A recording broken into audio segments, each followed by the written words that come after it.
Tu biblioteca virtual. Audiolibros.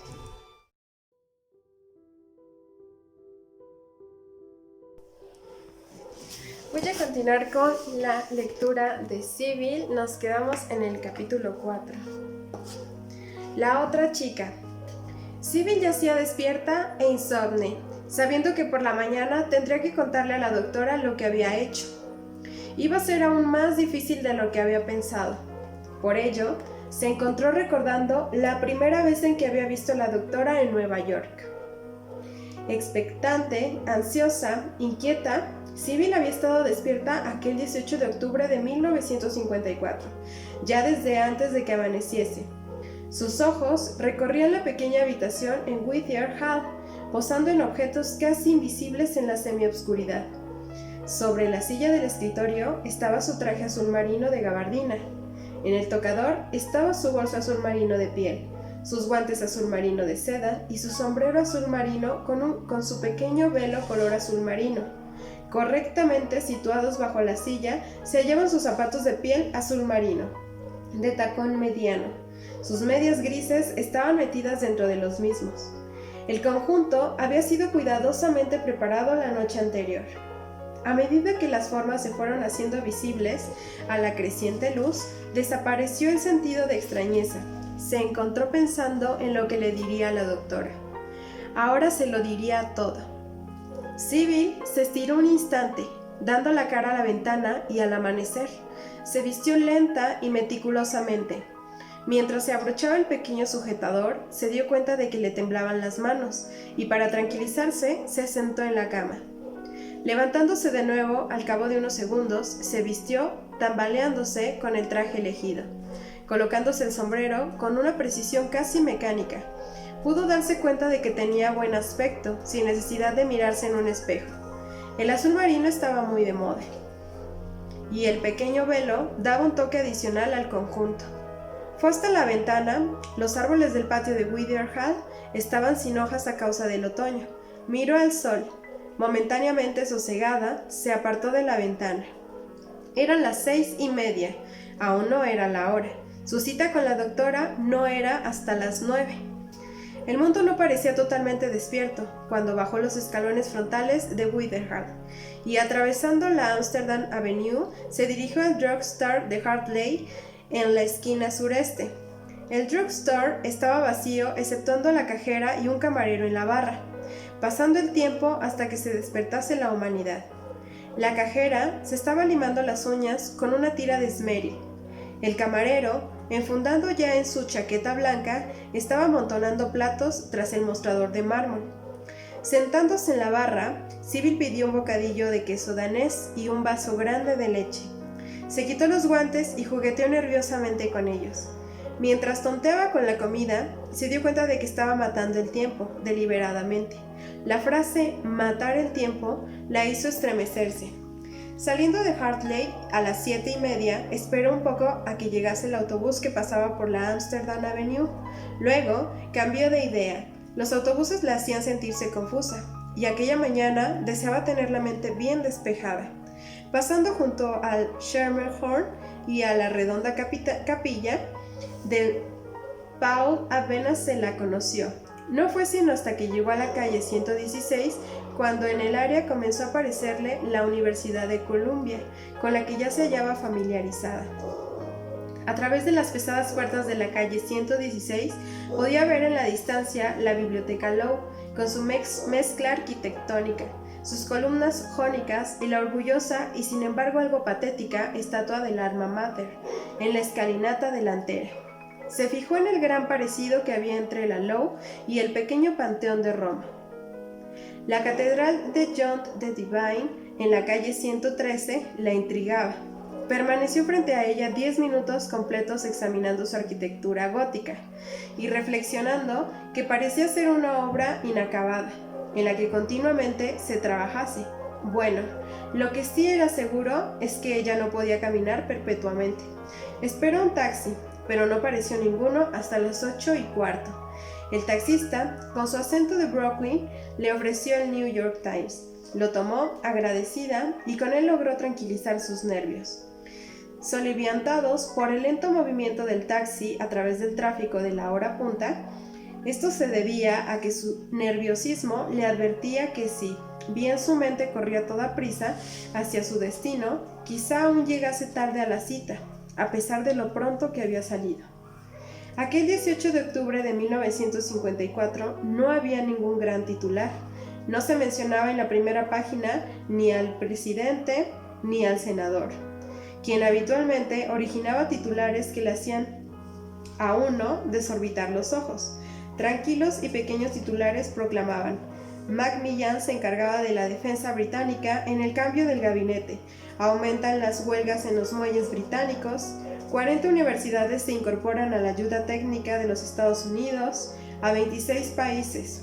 Los demócratas van por delante de las batallas del Parlamento, los camioneros inician un juicio con sus pérdidas a causa de la huelga, exigiendo $10 millones. El titular no escrito, que se sobreponía a todos los otros, era: ¿me recordará la doctora? El taxi se detuvo repentinamente. Que tenga un buen día, le dijo el conductor mientras ella le pagaba. ¿Un buen día?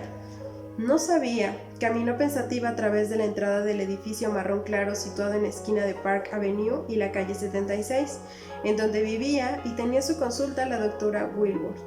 A las 8:55 se hallaba en el pasillo privado que llevaba al apartamento 4D. La puerta estaba abierta para que los pacientes pudieran entrar sin necesidad de llamar. Sybil se encontró en una pequeña sala de espera, suavemente iluminada, con una diminuta mesa en un rincón, una pequeña lámpara de bronce y fotografías enmarcadas con madera blanca. ¿Debía sentarse? La doctora Wilbur entró a la habitación. «Entre, señorita Dorset». Pasaron a una soleada sala de consulta, mientras cada una de ellas recordaba la última vez que se habían encontrado hacía casi 10 años en Omaha. «Ha cambiado», pensó Sybil. Su cabello es más brillante de lo que recordaba y parece más femenina, pero sus ojos, su sonrisa y la forma en que hace gestos con la cabeza siguen siendo los mismos. Al mismo tiempo, la doctora Wilbur pensaba: está tan delgada y es tan frágil como siempre. No parece haber crecido. Reconocería ese rostro en cualquier lugar. Su forma de corazón, la nariz respingona, la pequeña boca en forma de capullo de rosa. Es un rostro que no se acostumbra a ver en las calles de Nueva York. Es una cara inglesa, y a pesar de ese poco de acné que tiene en la piel, conserva el aspecto fresco y sin adornos de una inglesa. La doctora no le pidió a Sybil que se sentase, pero se lo indicó con su comportamiento. ¿Dónde? El sofá verde, con un pequeño almohadón triangular en un extremo, en el que evidentemente descansaban sus turbadas cabezas los pacientes, no le resultaba invitador, y esta sensación venía incrementada a causa del sillón tapizado dirigido hacia el almohadón triangular y que era el símbolo visible de la tercera oreja del psiquiatra. Desdeñando el sofá, Sybil contó los anillos rosa de la alfombra mientras la atravesaba con lentos y tensos movimientos dirigiéndose hacia el escritorio y la silla situados en el lado opuesto de la habitación. Se detuvo, llamando su atención desde el estante superior de una librería situada en la pared gris verdoso. Había una pluma negra con un anillo dorado, colocada en un soporte dorado, con un jarrón verde con un dibujo de hojas también verdes. En el jarrón había varias colas de gato y hierbas. Le alegró que la doctora no tuviera flores artificiales. Bloqueada, Sybil retiró titubeante una pequeña silla de caoba de debajo del escritorio y se sentó tiesa en el borde. La información que dio acerca de sí misma fue breve, factual y desprovista de emoción. Era como si estuviese haciendo un resumen para una oficina de colocaciones y no hablando con la doctora a la que había regresado como consecuencia de un fuerte deseo y tras duros trabajos. Llenó la gélida hora con cosas tales como su graduación en la academia, su trabajo de enseñanza, su otra profesión en la terapia artística, las exhibiciones de sus pinturas en el que no había sido analizada, tal como la doctora Wilbur le había sugerido en Omaha, e incluso la muerte de su madre, todo ello mencionado sin emoción alguna. El ambiente gélido continuó cuando Sybil introdujo el tema de Stanley McNamara, un profesor de inglés que había sido colega suyo en Detroit, justo antes de venir a Nueva York, aunque su relación se había desarrollado hasta el extremo de que Stan le había pedido a Sybil que se casase con él. Ella hablaba de él con frialdad, como si fuera simplemente una persona conocida, esquivando definir exactamente sus relaciones con él, evitando mencionar cualquier intimidad o sus propios sentimientos. Solo habló de que era en parte irlandés y en parte judío, que su padre había abandonado a su madre y que más tarde su madre lo había abandonado a él. El informe también incluía la observación de que Stan había sido criado en un orfanato, había trabajado para pagarse la universidad y había logrado situarse.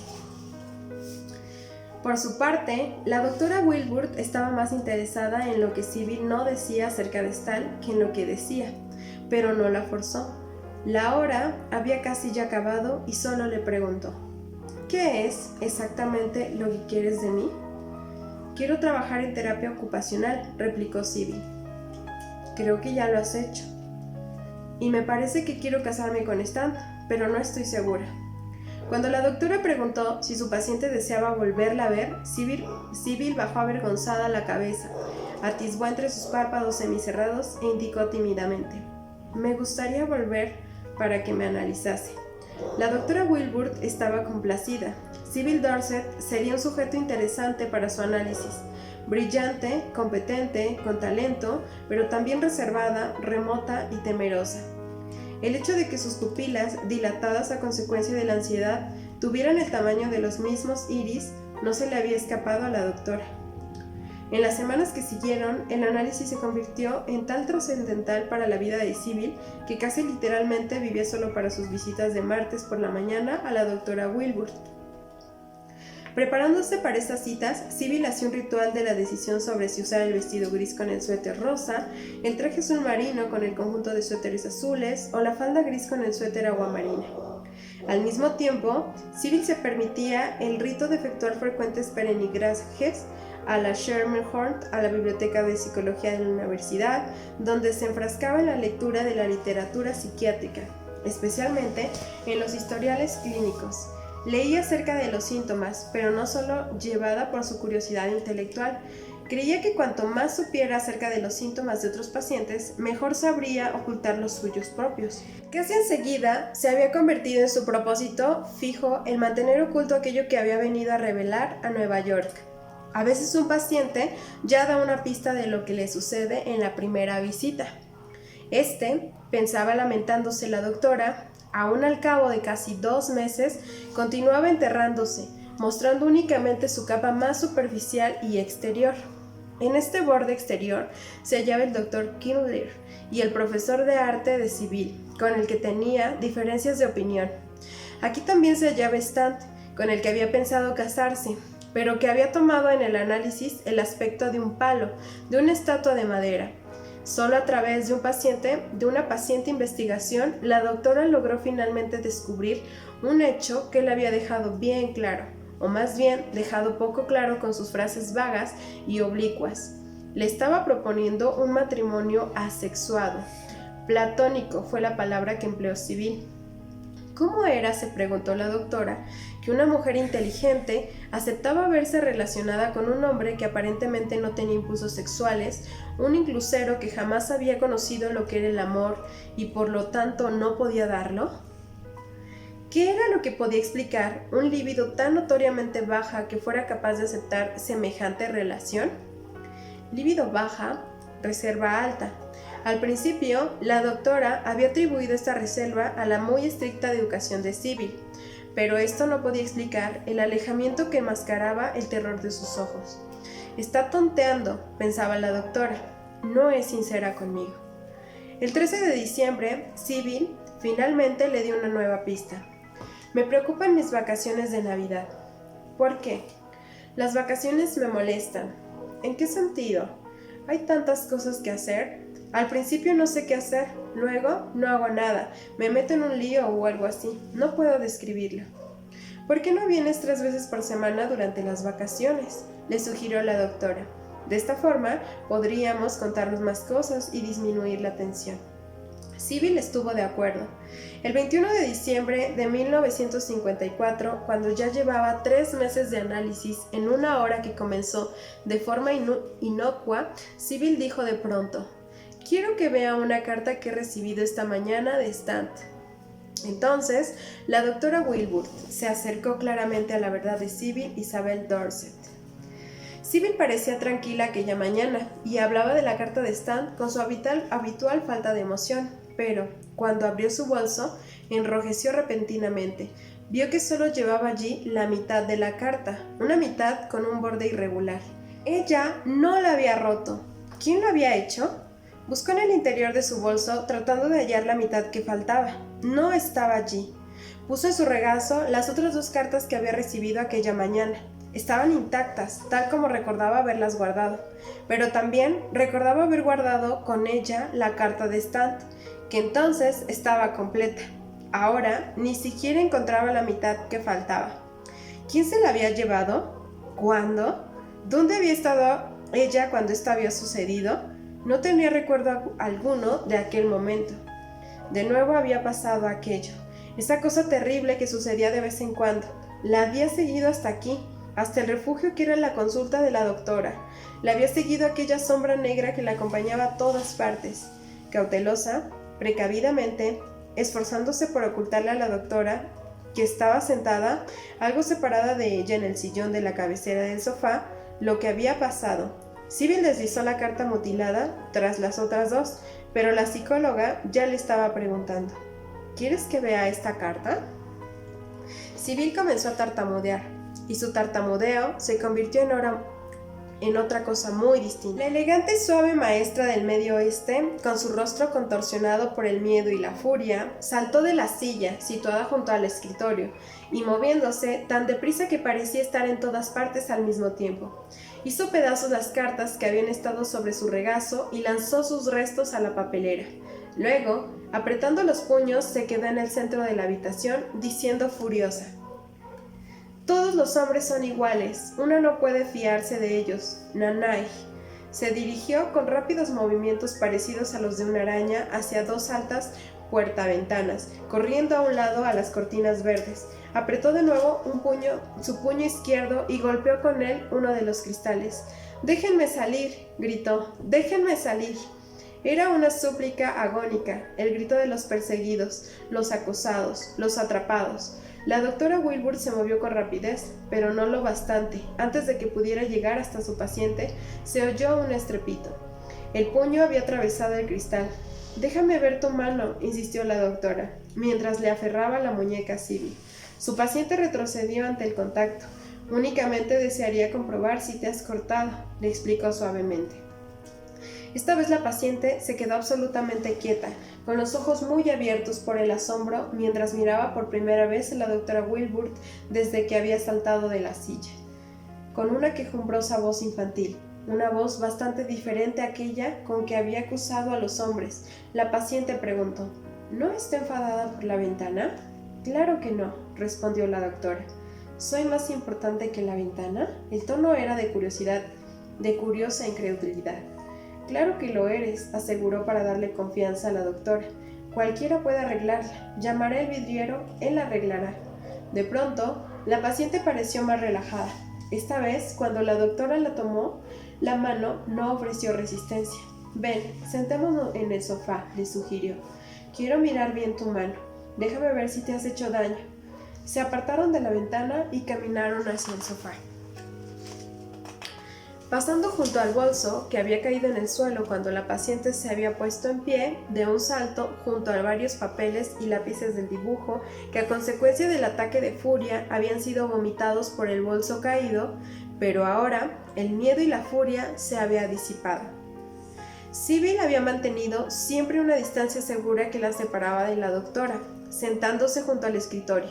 Sin embargo, aquella Sybil se sentó justo al lado de ella y dejó que su mano perteneciese entre las de la doctora.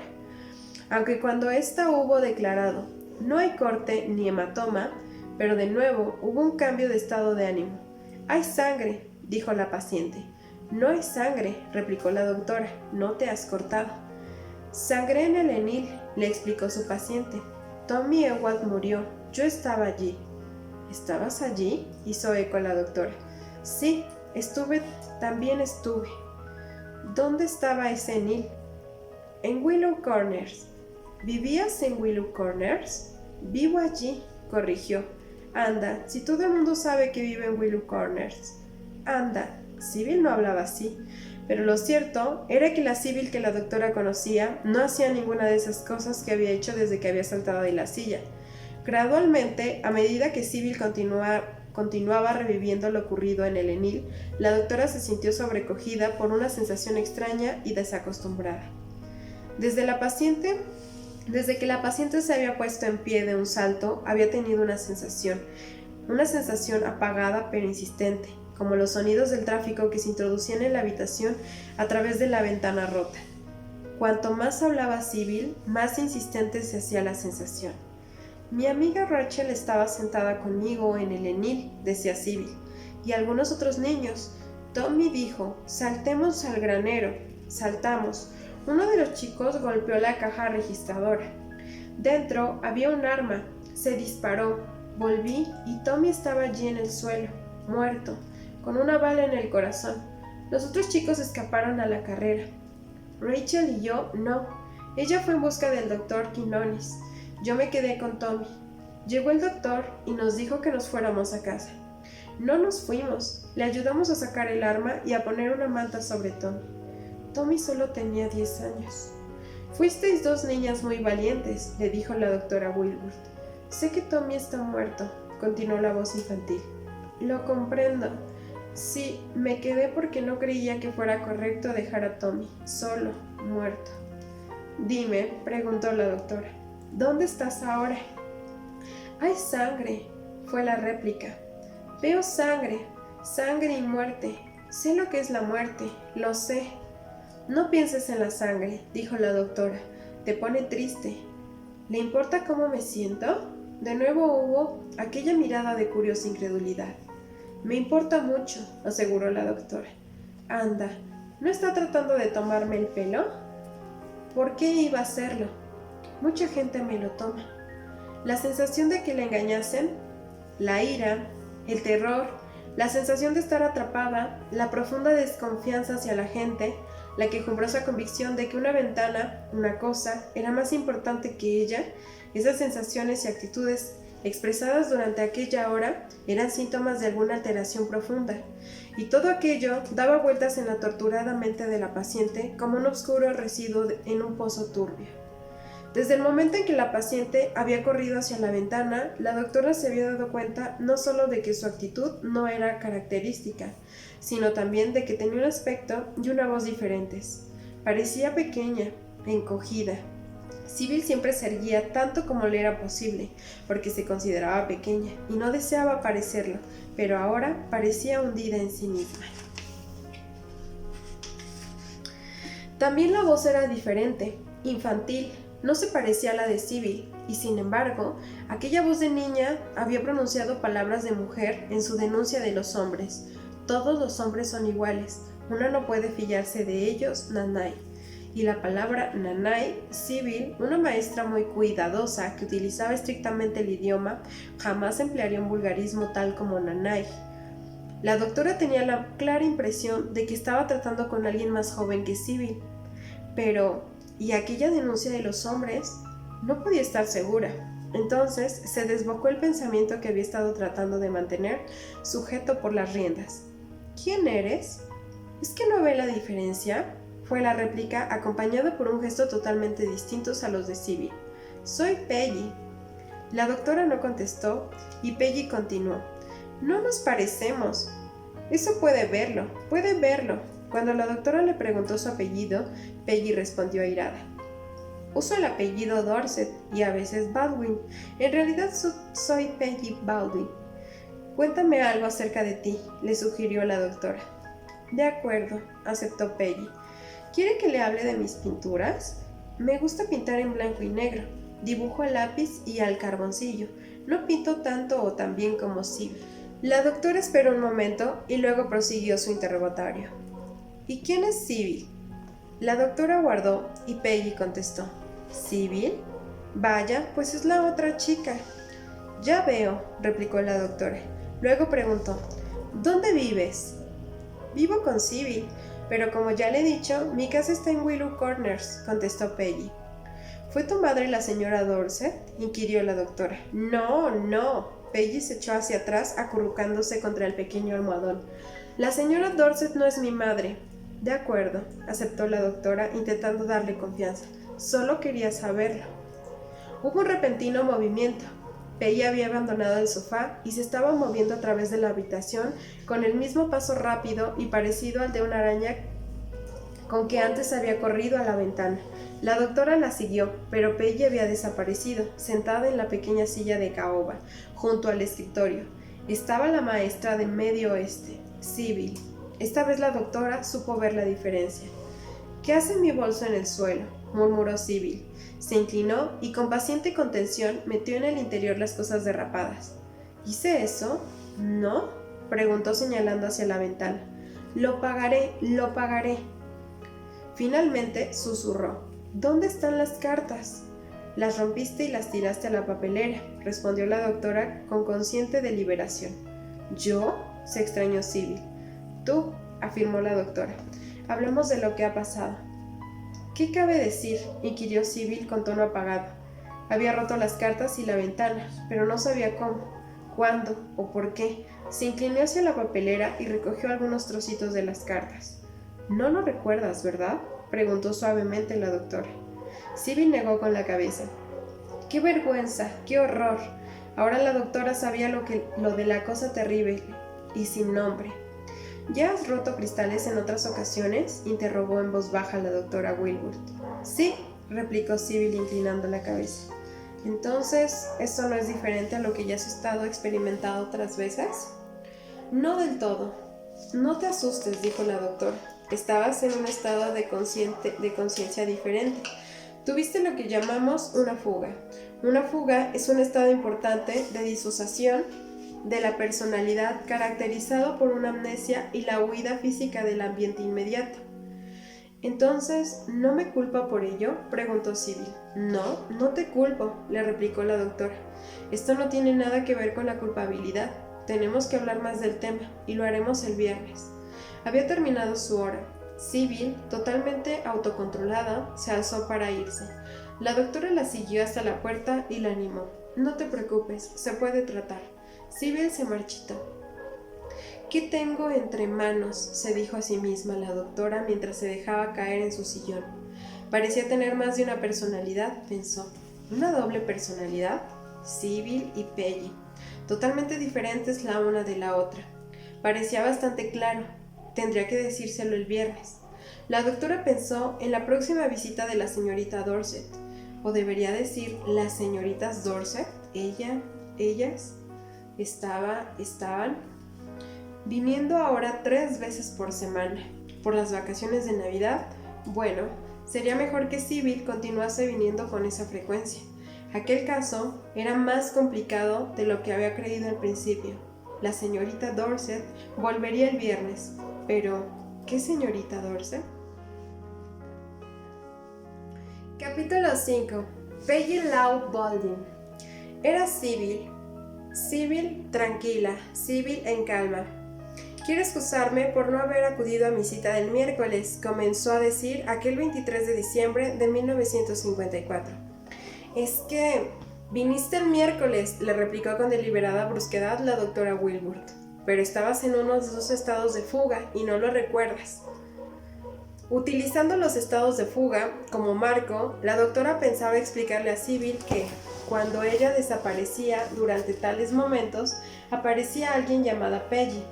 Pero Sybil, cambiando astutamente de tema, no le dio oportunidad a la doctora. Me tranquiliza, dijo, el saber que no falté a mi cita. Y ahora hay algo que quiero decirle. Algo de lo que realmente necesito descargarme. ¿Puedo decírselo ahora mismo? Sin embargo, la importante revelación era solo: tendría que haber oído a Kindler esta mañana. Ese hombre no tiene idea alguna de lo que es el arte moderno. Repetidas veces nos ha causado un gran desengaño a quienes creemos en él. Sybil se mostró tan efectiva en su evasión que cuando hubo transcurrido la hora, la doctora aún no había podido hablarle de Peggy, ni tampoco tuvo oportunidad de ello durante la siguiente cita. Cuando salió al vestíbulo para recibir a su paciente, era Peggy quien estaba esperando. La doctora no tuvo dificultad alguna en reconocerla. Sin sombrero, sin guantes, Peggy estaba mirando dos ampliaciones de fotos del mar y las islas que la doctora había fotografiado en Puerto Rico, y las Islas Vírgenes, fotos que Sybil ya había contemplado en su primera visita. «Entra Peggy», dijo la doctora. Y Peggy, obviamente complacida porque la doctora hubiera sido capaz de distinguirla de Sybil, entró con pasos rápidos y confiados, relajada y cooperativa. Peggy estaba muy dispuesta a hablar de sí misma. «Le conté algunas cosas el otro día», comenzó. Entonces estaba irritada. Tenía derecho a estarlo.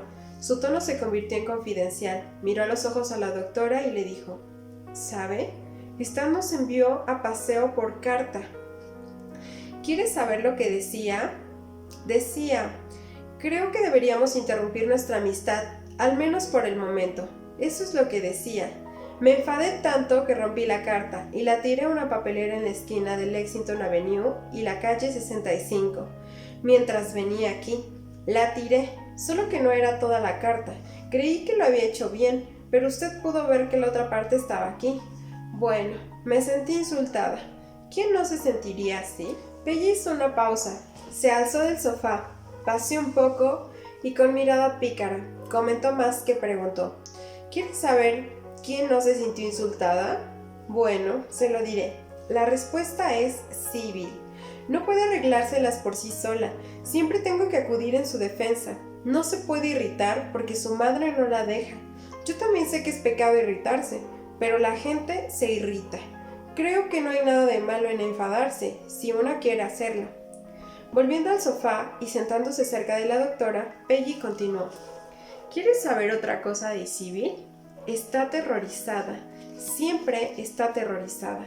Me harta, ella se rinde, pero yo no. Peggy, preguntó la doctora, ¿os parecéis tú y Sybil?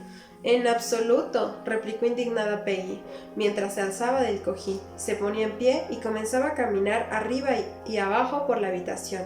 Somos totalmente distintas, ya puede ver cómo es mi cabello y la forma de mi rostro.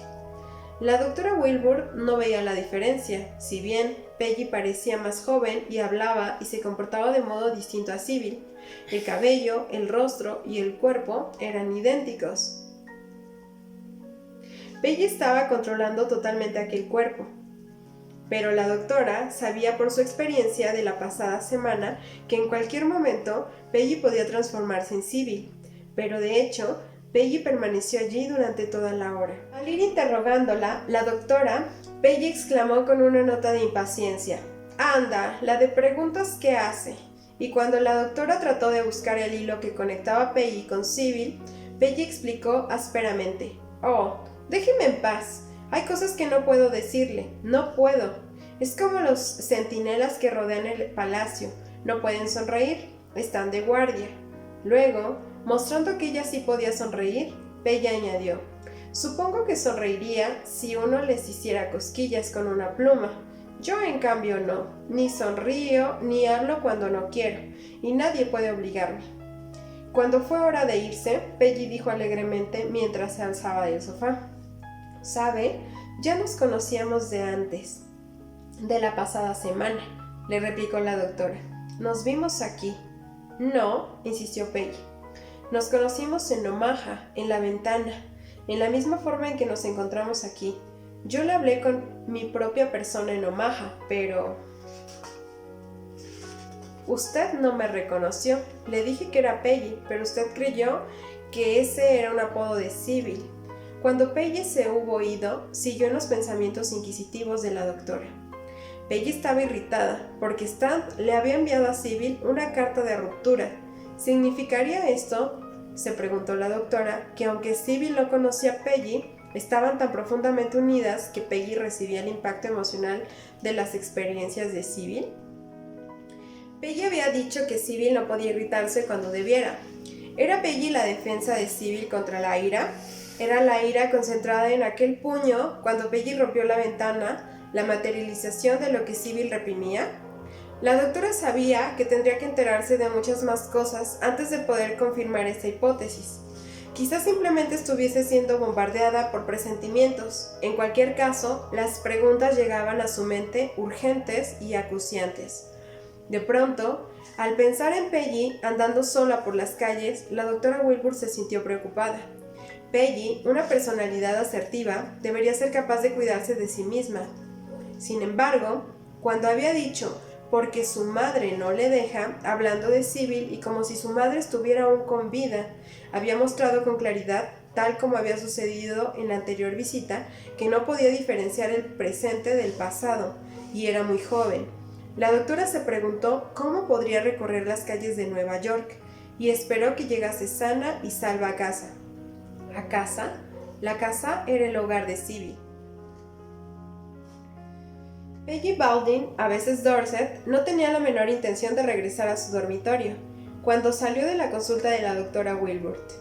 «Quiero ir a algún sitio», murmuró entre dientes, mientras atravesaba la puerta delantera del edificio que daba a Park Avenue. «Quiero hacer lo que quiero hacer». La amplia avenida, con sus islas de árboles de Navidad cubiertos con restos de nieve, sus brillantes limusinas, sus conserjes ante las puertas, con relucientes botones que destellaban al sol, la fascinaba. Todo era muy diferente a Willow Corners. Rápidamente se corrigió a sí misma. Tenía que admitir que vivía en aquella maravillosa nueva ciudad con Sybil, pero su casa estaba en Willow Corners. ¿Qué sentiría una, se preguntó Peggy, viviendo en aquellas casas? Algún día deseaba ser alguien. Cuando lo fuera, quizá pudiera vivir en una casa con un conserje que tuviese relucientes botones. Quería ser como toda aquella gente importante, hacer muchas cosas e ir a montones de sitios. Decidió caminar un rato, mirar, observar, experimentar.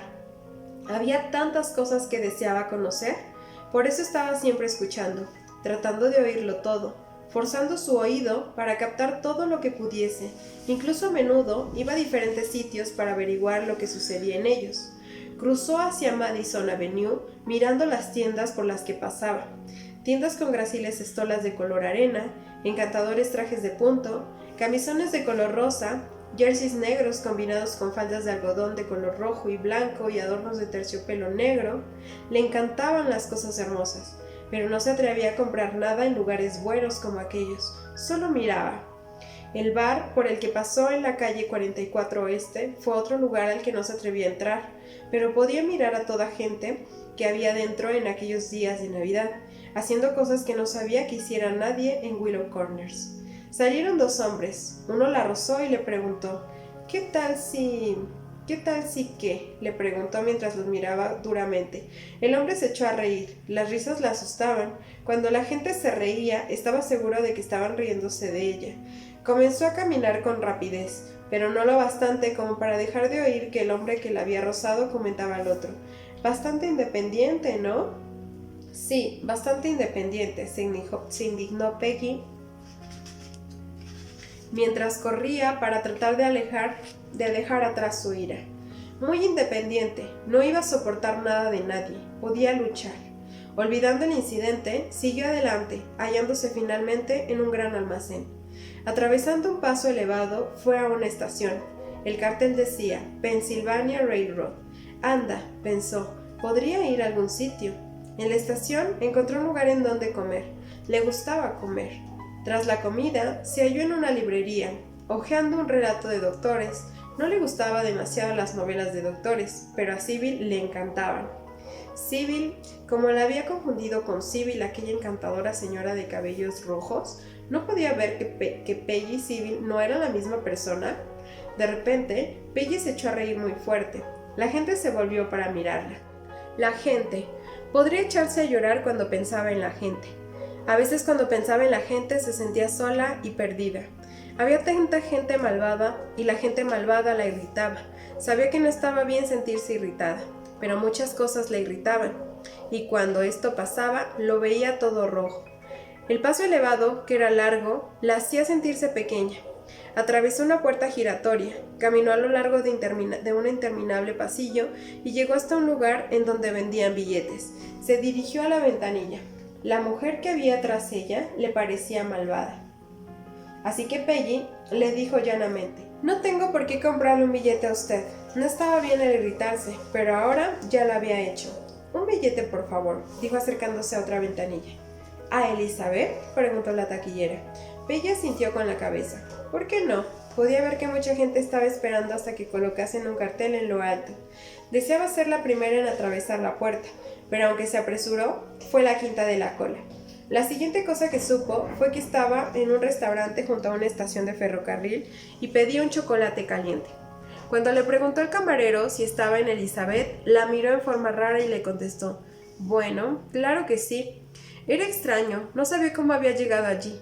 Su último recuerdo era de atravesar la puerta de la estación de Pensilvania. Bueno, suponía que Sybil o alguna de aquellas otras personas había hecho el viaje en ferrocarril. «¿A quién le importa?», pensó Peggy. «Yo compré el billete para Elizabeth y aquí estoy». Caminó aprensivamente a lo largo de la calle que había en el exterior del restaurante. Aquel lugar no era muy interesante, pero tenía que hacer algo. Estaba rodeada por cosas desconocidas. Divisó un aparcamiento y caminó con rapidez hacia él. No se había introducido demasiado en el camino, cuando tuvo una repentina sensación de alegría al reconocer el coche de su padre. Lo era, había encontrado el coche de su padre, una cosa que le era familiar. Caminó hacia el coche y comenzó a probar las puertas. Todas ellas estaban cerradas. Las probó de nuevo, pero por mucho que lo intentase, no se querían abrir. Se sentía atrapada, no por estar encerrada adentro, sino por estar encerrada afuera. Sabía que podía suceder de ambas formas. En su interior surgió la ira, y lo vio todo de color rojo. Rápidas, agudas y pesadas pulsaciones latieron por su cuerpo. Casi sin saber lo que estaba haciendo, tomó su bolso y golpeó con la parte metálica del mismo una ventanilla que estaba algo abierta. Tras unos pocos golpes, escuchó el tintineo del cristal roto.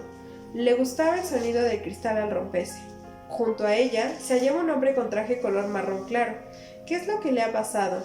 ¿Le ha quedado las llaves adentro?», preguntó. «Es el coche de mi padre», replicó ella. Antes de que el hombre del traje marrón pudiera contestarle, un hombre con traje gris que se había unido a ellos resopló: «No, no lo es. Es mi coche». A Peggy no le gustaba en lo más mínimo aquel tipo de gris, y no tenía derecho a hablarle así.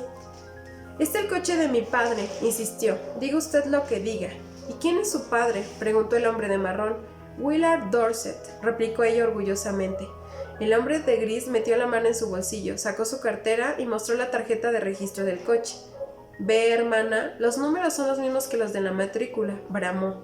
Con la cabeza alta y los ojos echando chispas, comenzó a caminar para ir a buscar a su padre y explicarle lo que había sucedido. Lo encontraría, y él lo aclararía todo. Pero el hombre que decía ser el dueño del coche estaba gritándole fuerte y en forma poco agradable. «Hey, usted, vuelva aquí, no se crea que la voy a dejar marchar». A Peggy no le gustaba encontrarse sola con aquellos hombres. Eran feos y mal encarados, y les tenía miedo. Temía que la detuviesen si intentaba escapar. De todos modos trató de huir, pero el propietario del coche la asió por un brazo. «Quíteme las manos de encima», le advirtió, «o quizá le haga daño». Trató de soltarse, pero el propietario del coche colocó una mano sobre su hombro y aferrándola le dijo: «Tranquilícese, hermana, tranquilícese». Se sentía como una paria atrapada por extraños en los que solo podía esperar desconfianza, rechazo e insultos. «Bueno, hermana», insistió el propietario del coche, «me rompió la ventanilla, me costará $20 reemplazarla. ¿Va usted a pagarlos?». «¿Por qué tendría que hacerlo? Es el coche de mi padre», le replicó Peggy. «Además, ¿quién es usted?», le preguntó el propietario del coche. «Déjeme ver su documentación». «No lo haré», aseguró Peggy. «No lo haré, y ni usted ni nadie me obligará a ello». El propietario del coche, irritado por su negativa, le arrancó el bolso.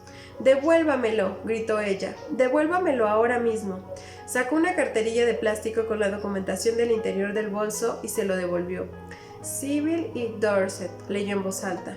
¿Es este su nombre? «No», contestó Peggy. «Entonces, ¿qué hace con ese documento en su bolso?», espetó él. Peggy no le contestó. Desde luego, no iba a hablarle de la otra chica. «Déjeme los $20», ordenó. «Maldita sea, deme el dinero, firme este papel y la dejaremos ir». Peggy estaba loca de rabia. La siguiente vez que el propietario del coche le pidió los $20, apuntándole con un dedo, le mordió ese dedo con fuerza. «Maldita sea», escupió. «Oiga, Sybil Dorset, deme el dinero y la dejaremos ir, ¿de acuerdo?» «No soy Sybil Dorset», replicó fríamente Peggy. El hombre estudió la foto de la documentación. «Desde luego es usted», dijo con convicción, «y aquí está su nombre, bajo la foto. Usted es Sybil Dorset». «No lo soy», protestó Peggy. «Bueno, entonces, ¿cuál es su nombre?» «Soy Peggy Lau Baldwin». «Un alias», intervino el hombre de marrón. «Dijo que su padre era William Dorset», indicó el hombre de gris. «Hay algo raro en todo esto». «Seguro que sí», estuvo de acuerdo el hombre de marrón. Peggy trató de alejarse, pero no podía moverse, y sabía que estaba siendo detenida tanto desde dentro como fuera. De hecho, era a causa de lo que estaba sucediendo dentro por lo que no podía moverse. Pensaba que no había estado al mando durante el viaje en el tren a aquel horrible pueblo y sabía que tampoco ahora estaba al timón. Sabía que era Sybil la que tenía el control. Podía notar cómo Sybil metía las manos en su bolso al repetir al propietario del coche. «Me costará $20 reemplazar esa ventanilla, o me paga o llamaré a la policía». Peggy pudo notar cómo Sybil le entregaba los 2 billetes nuevos de $10 al hombre odioso. El hombre escribió algo en su bloc de hojas cambiables. «De acuerdo», dijo. «Firme esto». Peggy pudo oír cómo Sybil decía que no con voz firme. Esta vez Peggy se sintió orgullosa de Sybil. «No es muy habitual que ella dé la cara por nosotras», pensó Peggy, «pero esta vez lo está haciendo». «Si no firma este papel», murmuró el hombre, «no la dejaremos ir». Peggy contempló a Sybil leyendo el papel, pero no pudo ver lo que decía. Solo logró ver una frase. Decía: el propietario del vehículo». «¿El propietario del vehículo?» Aquellas palabras atemorizaron a Peggy. Significaban que en realidad aquel no era el coche de su padre. ¿No era el coche de su padre? Dándose cuenta por primera vez de esto, Peggy intentó de nuevo echar a correr, pero el propietario del coche le agarró, le puso un bolígrafo en la mano y ordenó: «Firme el papel». Luego le puso el papel frente a las narices diciendo: «Rompió la ventanilla de mi coche. Ya me la ha pagado, pero no me ha pagado las molestias, el tiempo que perderé haciéndola reparar. Realmente tendrá que pagarme extra. Ha puesto mi nombre en esa tarjetita. Ha dicho que podía irme y me voy», anunció firmemente, «pero no sé por qué quiere que firme». «Pensé que había dicho que ese no era su nombre», replicó el hombre. «Esto es demasiado. Váyase». Peggy caminó de regreso a la estación mientras volvía con el tren a casa. Pensó en lo tonto que había sido que aquel agente hubiera hecho toda aquella escena por un pequeño cristal roto. Era casi de noche cuando Peggy regresó a la pequeña habitación que compartía con Sybil. La penumbra se filtraba en la habitación, que era muy parecida a la que habían ocupado cuando estudiaban en la academia, y producía pálidas sombras aquí y allá, en el techo y en la parte superior del tocador y las sillas. Peggy se quitó los zapatos a puntapiés y se tendió en la cama. Luego se alzó y caminó rápida hasta el tocadiscos portátil. Debía poner Mock Beer Hill o Galway. Decidiéndose por Galway, lo cantó al mismo tiempo. Aún cantando, fue hacia la ventana y miró al exterior. Los árboles del patio del edificio brillaban con la nieve que había comenzado a caer. Dejó de cantar, tenía miedo a la nieve, miedo al frío. De pronto, tuvo una idea. Aquella era la noche de reunión social de antes de Navidades, y cansada de todas las cosas horribles que habían sucedido durante el día, decidió ir a la fiesta y olvidarlo todo. Llevaría el vestido color verde manzana que había comprado en una tienda china en la parte alta de Broadway. Había entrado en aquella solo para comprar un pequeño parasol de papel de 10 centavos, pero en ese momento en que había visto aquel vestido, supo que tenía que ser suyo. Mientras seguía sonando el disco, Peggy sacó el vestido con el colgador de aquello que humorísticamente denominaba nuestro armario. «Ese vestido es tan hermoso», pensó, «como los que había visto en los escaparates de las elegantes tiendas de Madison Avenue. Y además, estando muy de moda aquella temporada, solo le había costado $12, y hubiera valido su precio, aunque hubiera pagado por él 30, 40, 50, 80, 200 e incluso $300. Pero Sybil tenía que estropearlo todo. A Peggy le caía mejor Sybil cuando se ocupaba solo de sus asuntos. Mientras se enfundaba grácilmente el vestido que se abría totalmente por delante, se sumó la agradable sensación de amistad que había notado hacia Sibyl aquella tarde. Sabía que Sibyl se colocaba entre ella y sus deseos, sus necesidades y la expresión de su individualidad. El vestido había despertado todas sus quejas adormecidas contra Sibyl, poseedora de su cuerpo y cabeza de aquel hogar. Sibyl era un hecho de la vida de Peggy, pero a veces podía ser una terrible molestia. Cuando Sibyl había hallado aquel hermoso vestido en el armario, había actuado como si hubiera visto un fantasma o algo así. ¿Cómo se ha metido esto en mi armario? ¿Qué es lo que hace este talón de compra en mi bolso? Quizá lo que más le hubiera molestado era el mismo hecho de que hubiera hallado el vestido. Peggy lo había ocultado en el estante superior de un armario que Sibyl utilizaba como depósito de muchas cosas, excepto vestidos. ¿Quién se hubiera imaginado que Sibyl fuera a rebuscar allí? Peggy se preguntó si Sibyl se habría molestado por el dinero.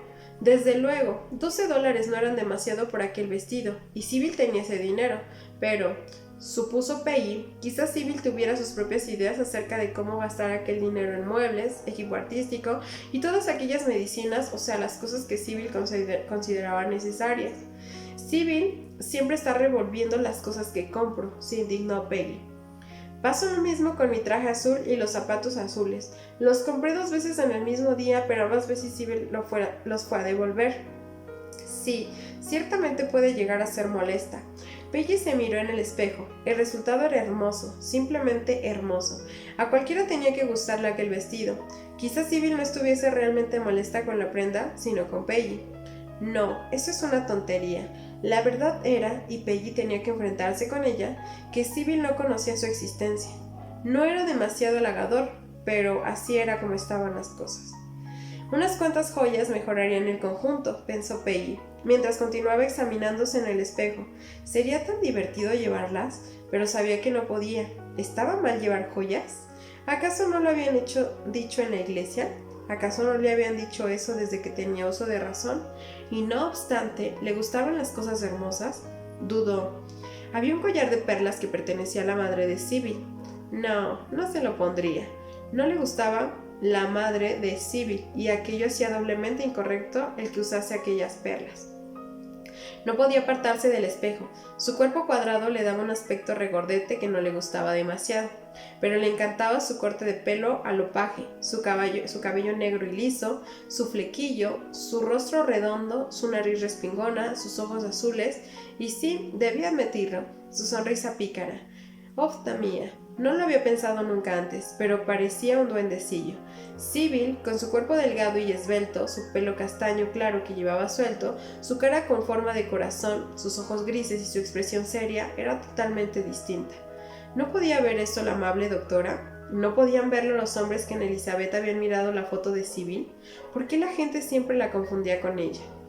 De pronto, Peggy se apartó con rapidez del espejo. El fijarse en sus labios la había obligado a alejarse, gruesos y prominentes. El tipo de labios que tienen los negros. Tenía miedo de sus labios. Había comenzado a pensar que era una negra. Tenía miedo de los negros, miedo de la forma en que los trataba la gente, miedo de la forma en que la trataban a ella. Tomó el bolso y salió de la habitación. En el patio del edificio, con la nieve cayendo sobre su cabeza, descubierta y cosquillándose en la nariz, Peggy corrió para adelantarse a su miedo. Como si quisiera apartarlo, se oyó de nuevo canturrear Mowbray Hill. El salón de actos estaba ya repleto cuando llegó. Los estudiantes estaban reunidos en grupos, hablando de todos los temas concebibles. Había mesas de cartas y tableros de ping-pong. Sibyl no jugaba cartas ni a ping-pong, pero Peggy sí. Peggy tenía una buena coordinación y era rápida. Contempló a los estudiantes. No había ninguno entre ellos, pensó, que no fuera más apuesto que Stan. Pero, ¿acaso Sibyl se interesaba en ellos? No lo estaba. Stan no había destrozado el corazón de Sibyl. Simplemente a ella no le interesaban mucho esas cosas. Y tampoco el corazón de Peggy estaba destrozado. Ni hablar de ello. Peggy deseaba que Sibyl encontrase a alguien que les pudiese gustar a las dos. El largo buffet, cubierto por un encantador mantel de encaje blanco, sobre el que habían 2 grandes samovares de cobre, uno para café y otro para té, le recordaron a Peggy que no había tomado comida alguna desde que había estado en Elizabeth. Sabía que no podía tomar café o té porque su religión no se lo permitía, pero los canapés y los pastelillos tenían buen aspecto. Había comenzado a mordisquear un canapé cuando oyó una culta voz con acento del medio oeste preguntándole: «¿Qué tal lo estás pasando, Sybil?». «Muy bien», respondió Peggy sin dudarlo, alzando la vista hacia Teddy Eleanor Reeves, una mujer de buen aspecto a pesar de que no se preocupaba de cómo vestía. No usaba maquillaje y tenía un cuerpo en forma de rombo. Teddy, que ocupaba la habitación contigua a la suya, siempre la llamaba Sybil. Hacía mucho que Peggy se había decidido a contestar al nombre de Sybil cuando fuera necesario. Con aquella gente siniestra de Elizabeth no lo había sido, pero con Teddy, que se había convertido en una buena amiga de Sybil, era diferente. «¿Dónde has estado todo el día?». «Estuve preocupada por ti», continuó Teddy. Teddy, con su 1,65 m, anchos hombros, grandes caderas y busto muy pequeño, era siempre una figura dominante que interpretaba continuamente el papel de madre. Peggy no podía comprender cómo era que Sybil la soportaba, y sabía que Teddy estaba deseando que le diera una descripción, punto por punto, de lo que había hecho Sybil aquel día. Bueno, pues Sybil no había hecho nada en todo el día, y Peggy no tenía intención alguna de contarle nada. «Me alegra verte, Dorset», dijo Laura Hawkins al acercarse a ellas. «Dijiste que no ibas a venir. Me alegra que hayas cambiado de idea». Laura era otra de las amigas de Sybil. De nuevo, Peggy se guardó para ella lo que pensaba. Teddy, Laura y varias otras chicas se habían agrupado alrededor de Dorset, hablando todas acerca del profesor Kindler. De repente, Dorset tomó un lápiz blando que llevaba en el bolso, lo apuntó contra la pared y comenzó a decir con voz afectada: «Ahora, damas y caballeros, tendrán que escuchar atentamente si es que quieren escuchar. El arte sigue las grandes tradiciones de la experiencia humana, y a menos que me presten toda su atención, estarán insultando a la musa». Las muchachas comenzaron a reírse. Peggy, haciendo 2 grandes agujeros en una servilleta de papel, la convirtió en unas supuestas gafas que se colocó en la punta de la nariz, atisbó por ellas y añadió: «Probablemente la escultura es la más antigua de las artes. Como saben de otros cursos, sus inicios técnicos se remontan al primer hombre prehistórico que cinceló una punta de flecha o talló una maza o lanza. Como también saben, la relativa longevidad de la piedra, la arcilla cocida o el metal es naturalmente un factor principal de nuestra dependencia de la escultura y las inscripciones sobre piedra o barro como transmisoras de datos históricos. No obstante, a la larga, otros tipos de informaciones escritas acabaron por minar la supremacía de la escultura e hicieron que, al menos en Occidente, la pintura de todos los tipos se convirtiese en el arte que tenía más amplio uso y mayor atractivo popular. Por eso quiero que se concentren en la pintura como si fuera la cosa más importante del mundo. Quizá lo sea, pero estoy hablándoles de las pinturas de Rubens, de Rembrandt y de otros maestros. No me refiero a las estúpidas mamarrachas de Picasso y otros contemporáneos. Son niños jugando en su cuna, balbuceando tonterías que no son nada divertidas. Lo que ellos llaman experimentación es una excusa para su vacuidad. Bien, señorita Dorset, usted es una mujer muy seria con gran talento, así que, ¿por qué tiene que pintar esas tonterías? Las risas de Laura Hawkins se convirtieron en una risita incontenible. Teddy se carcajeó. Peggy prosiguió, haciendo que todo el mundo se desternillase de risa. Lo que había iniciado como una representación para unos pocos se convirtió en un espectáculo para todos. Su imitación del profesor Kindler se convirtió en el número fuerte de la velada.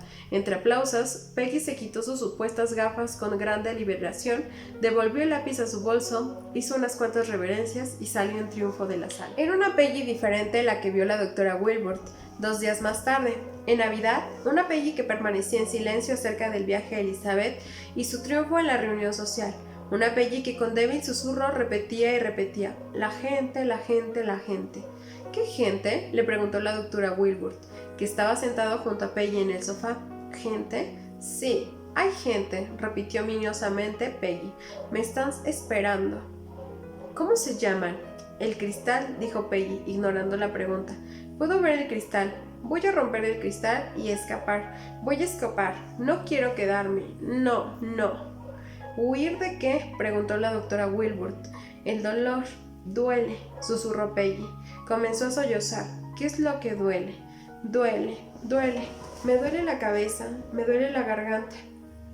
Las palabras de agonía siguieron surgiendo. Luego llegó la irritada acusación. «Usted no quiere que me escape», tornándose desafiante, advirtió. «Voy a romper el cristal y escapar aunque usted no lo quiera». ¿Y por qué no sales por la puerta? Vamos, solo has de abrirla. No puedo, oyó Peggy. Se levantó del sofá y comenzó a pasearse como un animal acostado caído en una trampa. Sí puedes, insistió la doctora. Está ahí mismo. Ve y ábrela. Quiero salir, continuó Peggy con terror sostenido. De acuerdo, solo tienes que girar el picaporte y abrir la puerta. No, voy a quedarme aquí, junto a la Casa Blanca con persianas negras y las puertas con escalones delante y el garage.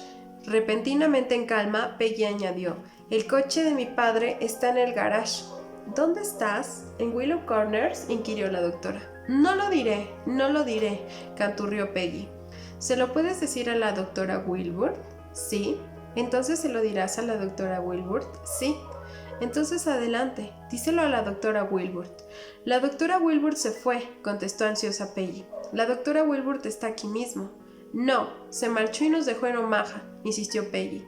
Usted no es la doctora Wilbur. ¿Acaso no sabe que no lo es? Tengo que encontrarla. Se evaporó su calma, volvió la histeria. Peggy suplicó. Déjenme salir. La súplica no parecía tener relación con aquella habitación en especial o aquel momento determinado. Era una súplica que surgía del pasado, que para ella era presente, un pasado que se había acercado a ella, la había rodeado y la mantenía cautiva. Abre la puerta, le dijo con firmeza la doctora. No puedo pasar por la puerta, jamás pasaré, jamás. ¿Está cerrada la puerta? No puedo pasar, era el gemido de una niña perdida y dolorida. Tengo que salir de aquí. ¿Salir de dónde, Peggy? De donde quiera que esté, no me gusta la gente, los sitios ni nada, quiero salir. ¿Qué gente? ¿Qué sitios? La gente y la música. Peggy estaba sin aliento. La gente y la música gira, gira y gira. ¿Puede ver a toda esa gente? No me gusta la gente, los sitios ni nada. Quiero salir, déjeme salir, por favor. Solo tienes que girar el picaporte y abrir la puerta. No, no puedo. De repente la furia de Peggy fue dirigida contra la doctora. ¿Por qué no lo comprende? ¿Por qué no lo intentas? Nunca lo has intentado. ¿Por qué no le das la vuelta al picaporte y lo abres?, insistió la doctora. Tiene un picaporte y no gira. ¿Acaso no puede verlo? Pruébalo. No vale la pena probarlo. Hubo un relajamiento momentáneo, pero era el relajamiento de la resignación, de la aceptación de lo inevitable. No me dejan hacer nada, piensan que no sirvo para nada, que soy rara y que mis manos son raras. Nadie me quiere. Yo te quiero, Peggy. Oh, no me dejan hacer nada, me duele mucho. Peggy estaba sollozando. A la gente no le importa. A la doctora Wilbur le importa. Te pregunta lo que estás pensando. A nadie le importa, replicó desafiante Peggy, y las manos duelen. ¿Tus manos? No, otras manos, manos que se te acercan, manos que duelen. ¿Manos de quién? No se lo diré. De nuevo aquel canturreo infantil. No tengo que decírselo, si no quiero decírselo. ¿Qué otra cosa hace daño? La música hace daño. Peggy estaba hablando de nuevo con un susurro débil y jadeante. La gente y la música. ¿Qué música? ¿Por qué? No lo diré. Suavemente la doctora Wilbur puso su brazo alrededor de Peggy y la ayudó a regresar al sofá. Conmovida, Peggy le confió en voz baja. ¿Comprende? A nadie le importa, y una no puede hablar con cualquiera, y una no está bien en cualquier sitio. Hubo una pausa tranquila. Luego Peggy dijo: puedo ver los árboles, la casa, la escuela, puedo ver el garage. Quiero entrar en el garage. Entonces todo irá bien. Entonces no dolerá tanto. Entonces no habrá tanto dolor. ¿Por qué? Duele porque una no es lo bastante buena. ¿Por qué no eres lo bastante buena? Cuéntale a la doctora Wilbur algo más del por qué te duele y qué es lo que sucede. Nadie me quiere. Yo deseo importarle a alguien un poquito. Una no puede amar a alguien cuando no le importa ese alguien. Sigue. Dile a la doctora Wilbur cuál es el problema. Quiero a alguien a quien amar y quiero a alguien que me ame. Y nadie lo hará nunca. Y eso me duele. Porque eso representa mucho. Y cuando a nadie le importa, te hace irritar mucho por dentro y te hace querer decir cosas, romper cosas, rasgar cosas, pasar a través del cristal. De pronto, Peggy se quedó en silencio. Entonces desapareció. Sentada donde había estado, se hallaba ahora Sybil. ¿He tenido otra fuga?, preguntó Sybil mientras rápidamente se apartaba de la doctora. Estaba atemorizada, ansiosa. La doctora asintió. Bien, no fue tan mala como la última vez, se aseguró a sí misma Sibyl tras mirar por la habitación y no ver nada fuera de lugar, nada roto. En una ocasión, me hablaste de la música, Sibyl, le replicó la doctora, en un esfuerzo por descubrir qué sabía Sibyl acerca de lo que Peggy le había dicho. ¿Por qué no me hablas un poco más de ese tema? Bueno, contestó Sibyl con compostura. Tomé clases de piano y la señora Moore, mi profesora, acostumbraba a decir: tienes una habilidad natural, tienes buen oído, unas manos hermosas, mueves bien los dedos, pero debes practicar más. Si puedes hacer todo esto sin practicar, ¿qué es lo que harías si practicases? Pero yo no practicaba. Y no le conté que no lo hacía porque mi madre era despiadada en sus críticas. Cada vez que cometía un error mientras practicaba, mi madre aullaba: no está bien, no está bien. No podía soportarlo, así que no practicaba cuando mi madre estaba cerca, pero en el mismo minuto en que salía de la casa, dejaba todo lo que estaba haciendo y corría al piano. Siempre podía descargar mis nervios con el piano.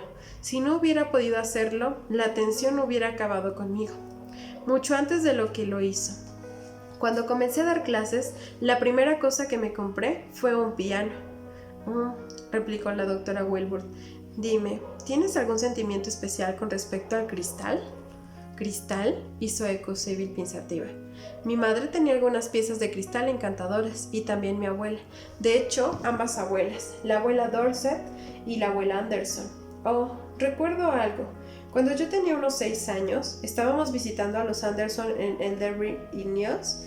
Íbamos allí 3 semanas cada verano, hasta que murió la abuela Anderson. Bueno, en aquella ocasión, mi prima Lulu y yo estábamos fregando los platos. Ella lanzó una maravillosa bandejilla de cristal para variantes a través de la ventana. Era muy traviesa, y entonces le dijo a mi abuela, a mi madre y a todos los demás que yo lo había hecho, que rompí la bandeja de cristal. No estuvo bien, pero no protesté, me callé. Mi madre me dio una soberana paliza. Ya veo, comentó la doctora Wilbur. Ahora dime, si las manos te molestan. ¿Las manos? Bueno, no en especial. Mis manos son pequeñas y delgadas. Mi madre no creía que fueran muy atractivas, me lo decía a menudo. ¿Se acercaron alguna vez a ti unas manos? ¿Las manos de alguien?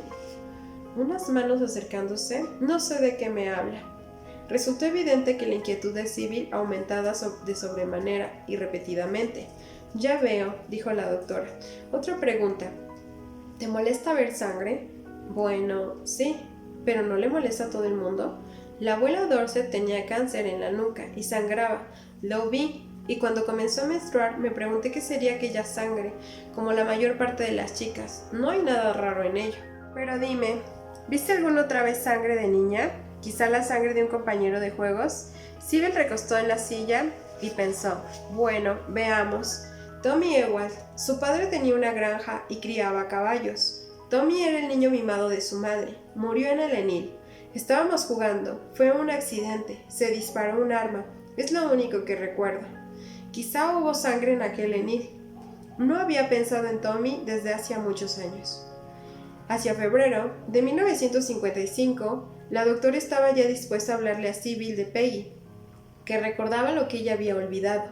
No tenía sentido seguir dando largas al asunto, pero mientras estaba formando las palabras en los labios de la doctora, el rostro de Sibyl se puso blanco, se le dilataron las pupilas aún más de lo habitual y con una voz tensa y nada natural preguntó: ¿Cómo sabe esas cosas? Deseando hablarle de su otro yo, la doctora pudo ver que se había transformado en ese yo. Hola, dijo Peggy. Hola, cariño, dijo la doctora.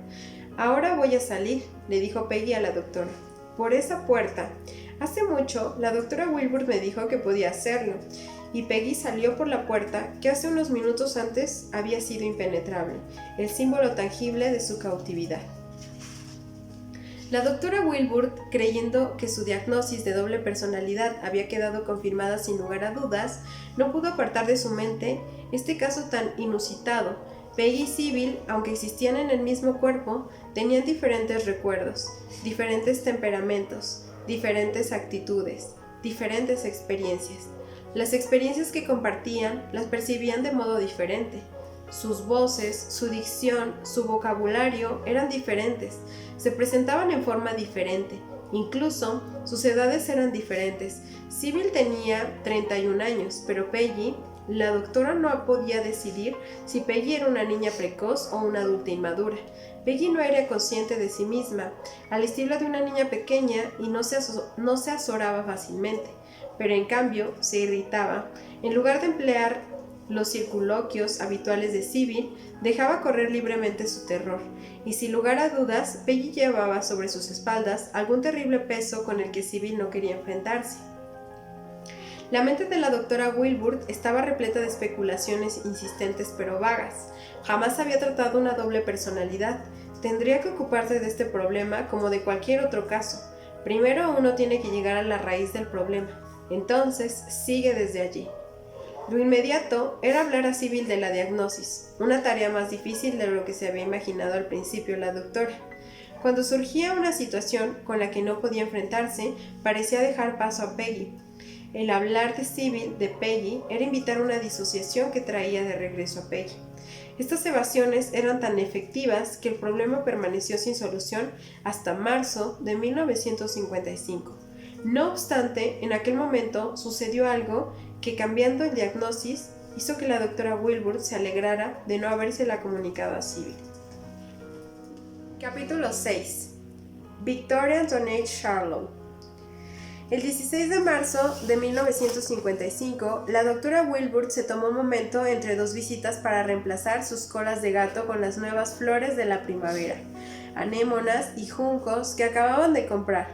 Luego, preguntándose si sería Sybil o Peggy la que estarían esperando, abrió la puerta que daba a la salida de espera. La paciente, sentada en silencio, estaba absorta en las páginas de New York. Cuando vio a la doctora, se puso en pie inmediatamente. «Buenos días, doctora Wilbur». «No es Peggy», pensó la doctora. «Peggy no se queda quieta sentada. Peggy no lee. La voz de Peggy no tiene ese tono cultivado. Tiene que ser Sybil, pero jamás me ha hablado Sybil antes de que yo me dirigiera a ella, y nunca me ha sonreído de esa forma tan espontánea». «¿Cómo estás hoy?», le preguntó la doctora. «Estoy muy bien», fue la respuesta, pero Sybil no. Estaba tan enferma que no pudo venir, así que yo he venido en su lugar. Por un instante, la doctora se quedó anonadada, pero solo por un instante. La extraña yuxtaposición de Sybil y el yo solo reafirmaba las sospechas que ya había comenzado a sentir. «Estoy sorprendida», reflexionó la doctora Wilbur, pero ¿por qué tendría que estarlo? Había más de dos personalidades en el caso de Christian Beauchamp, que trató el Dr. Morton Prince y sobre el que escribió, pero el caso es que también él se sintió sorprendido. De hecho, se quedó muy asombrado cuando encontró más de una. «Supongo que esto sorprende a todo doctor», reflexionó.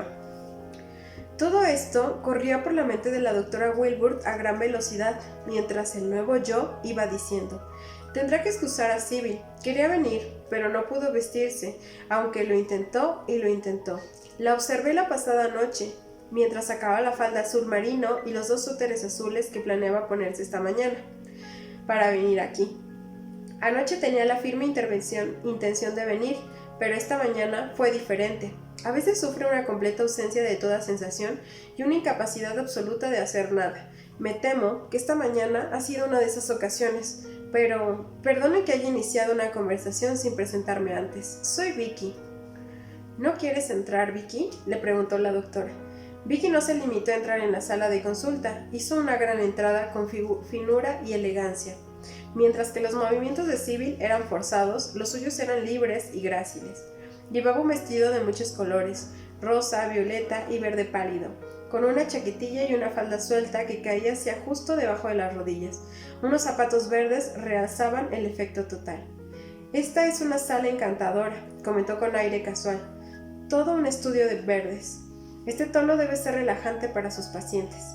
Luego fue hasta el sofá y se acomodó confortablemente. La doctora cerró la puerta, se unió a ella, encendió un cigarrillo y dijo: «Dime, Vicky, ¿cómo es que has venido aquí?». «Es muy simple», replicó Vicky. Sibyl estaba enferma, me puse su vestido, no el azul del que le he hablado, no hubiera sido apropiado, porque tengo una cita para ir a comer. Como le he dicho, me puse su vestido, subí al autobús y vine aquí. Pero, ¿cómo sabías a dónde venir? Lo sé todo, explicó Vicky. ¿Todo?, hizo eco la doctora. Sé lo que hacen todos. Hubo una pausa. La doctora dio unos golpecitos con su cigarrillo contra el borde de un cenicero. Quizá piense que mi actitud es insufrible, prosiguió Vicky. Debo admitir que suena presuntuosa, pero no le parecerá así cuando conozca las circunstancias. ¿Las circunstancias? Quizá eso significaba que Vicky tenía una clave de la situación global del caso, pero Vicky solo dijo: ciertamente no afirmo ser omnisciente, pero veo todo lo que hacen todos. A eso me refería al decir que lo sé todo. En ese sentido especial, soy omnisciente. Quería decir esto, pensó la doctora, que Vicky podía contárselo todo acerca de Sibyl, Peggy y ella misma. Hasta el momento había revelado bien poco. Vicky, dijo la doctora, me gustaría saber más cosas sobre ti. Soy una persona feliz, replicó Vicky, y la gente feliz no tiene mucha historia, pero me alegrará poder contarle cualquier cosa que desee saber. Lo que estoy tratando de decirle, le aclaró la doctora, es que me gustaría conocer tu origen. Vicky parpadeó y exclamó: «Oh, esa es una pregunta muy filosófica. Se podría escribir un libro al respecto». Luego se puso más seria y miró directamente a los ojos de la doctora. «Pero, si quieres saber de dónde vengo, me hará feliz el decírselo. Vengo del extranjero. La mía es una gran familia. Mi madre y mi padre, mis hermanos y mis hermanas, y son muchísimos, viven todos en París, Mondieu. Hace años que no los veo. Mi nombre completo es Victoria Antoine Charlot». Vicky para abreviar. Uno se americaniza, ¿sabe? No se puede ir por ahí haciendo que te llamen Victoria Antoniette. Vicky es más fácil. Tras una pausa, durante la cual la doctora Wilbur se dejó arrastrar, le preguntó: ¿No les duele a tus padres que no estés con ellos? En lo más mínimo, doctora, replicó con seguridad Vicky. Saben que estoy aquí para ayudar. Después de un tiempo, vendrán a buscarme y me iré con ellos. Entonces, viviremos juntos. No son como otros padres, hacen lo que dicen que harán. Eres muy afortunada, comentó la doctora. Oh, lo soy, aseguró Vicky. Sería horrible tener otros padres, realmente horrible. Lo comprendo, dijo la doctora. Un día de estos vendrá mi familia, añadió muy segura Vicky.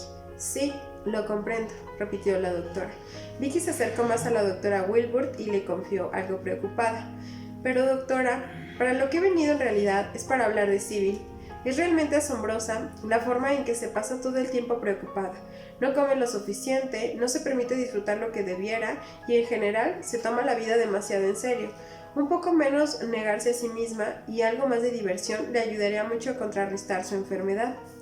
Vicky hizo una pausa, luego añadió pensativa: «Hay algo más, doctora, algo que lleva muy dentro». «¿Qué es lo que piensas que es, Vicky?» «No podría decírselo exactamente, mire. Empezó antes de que yo llegase». «¿Cuándo llegaste tú?» «Entonces, Sibyl era una niñita». «Ya veo». La doctora esperó un instante y luego preguntó: «¿Conociste a la señora Dorset?» De pronto, Vicky pareció alejarse, ponerse en guardia. «Era la madre de Sibyl», explicó. «Viví con los Dorset muchos años». «Sí, conocí a la señora Dorset». «¿Conoces a Peggy?», inquirió la doctora. «Naturalmente», replicó Vicky. «Háblame de Peggy». «¿Quiere que le hable de Peggy?», repitió Vicky. «¿Se refiere a Peggy Lau? ¿Querría que también le hablase de Peggy Ann?» «¿Peggy qué?», preguntó la doctora. «Qué estúpida soy», se excusó Vicky. «Me había olvidado de que solo conoce usted a Peggy Lau. Perdone, hay dos Peggy». «¿Dos Peggy?». De nuevo la doctora luchó con el asombro, pero ¿por qué iba a sorprenderle una cuarta personalidad? Una vez aceptada la premisa de las personalidades múltiples, se daba cuenta de que ya no había razón alguna para sorprenderse. «Peggy Ann vendrá por aquí uno de estos días», predijo Vicky. «Ya la conocerá, estoy segura que le caerá muy bien». «Seguro que sí».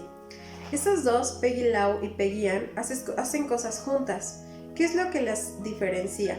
«Bueno, a mí me parece que lo que provoca la ira de Peggy Lau asusta a Peggy Ann, pero ambas son muy combativas. Cuando Peggy Lau decide que va a hacer algo, lo hace de una forma muy cerril.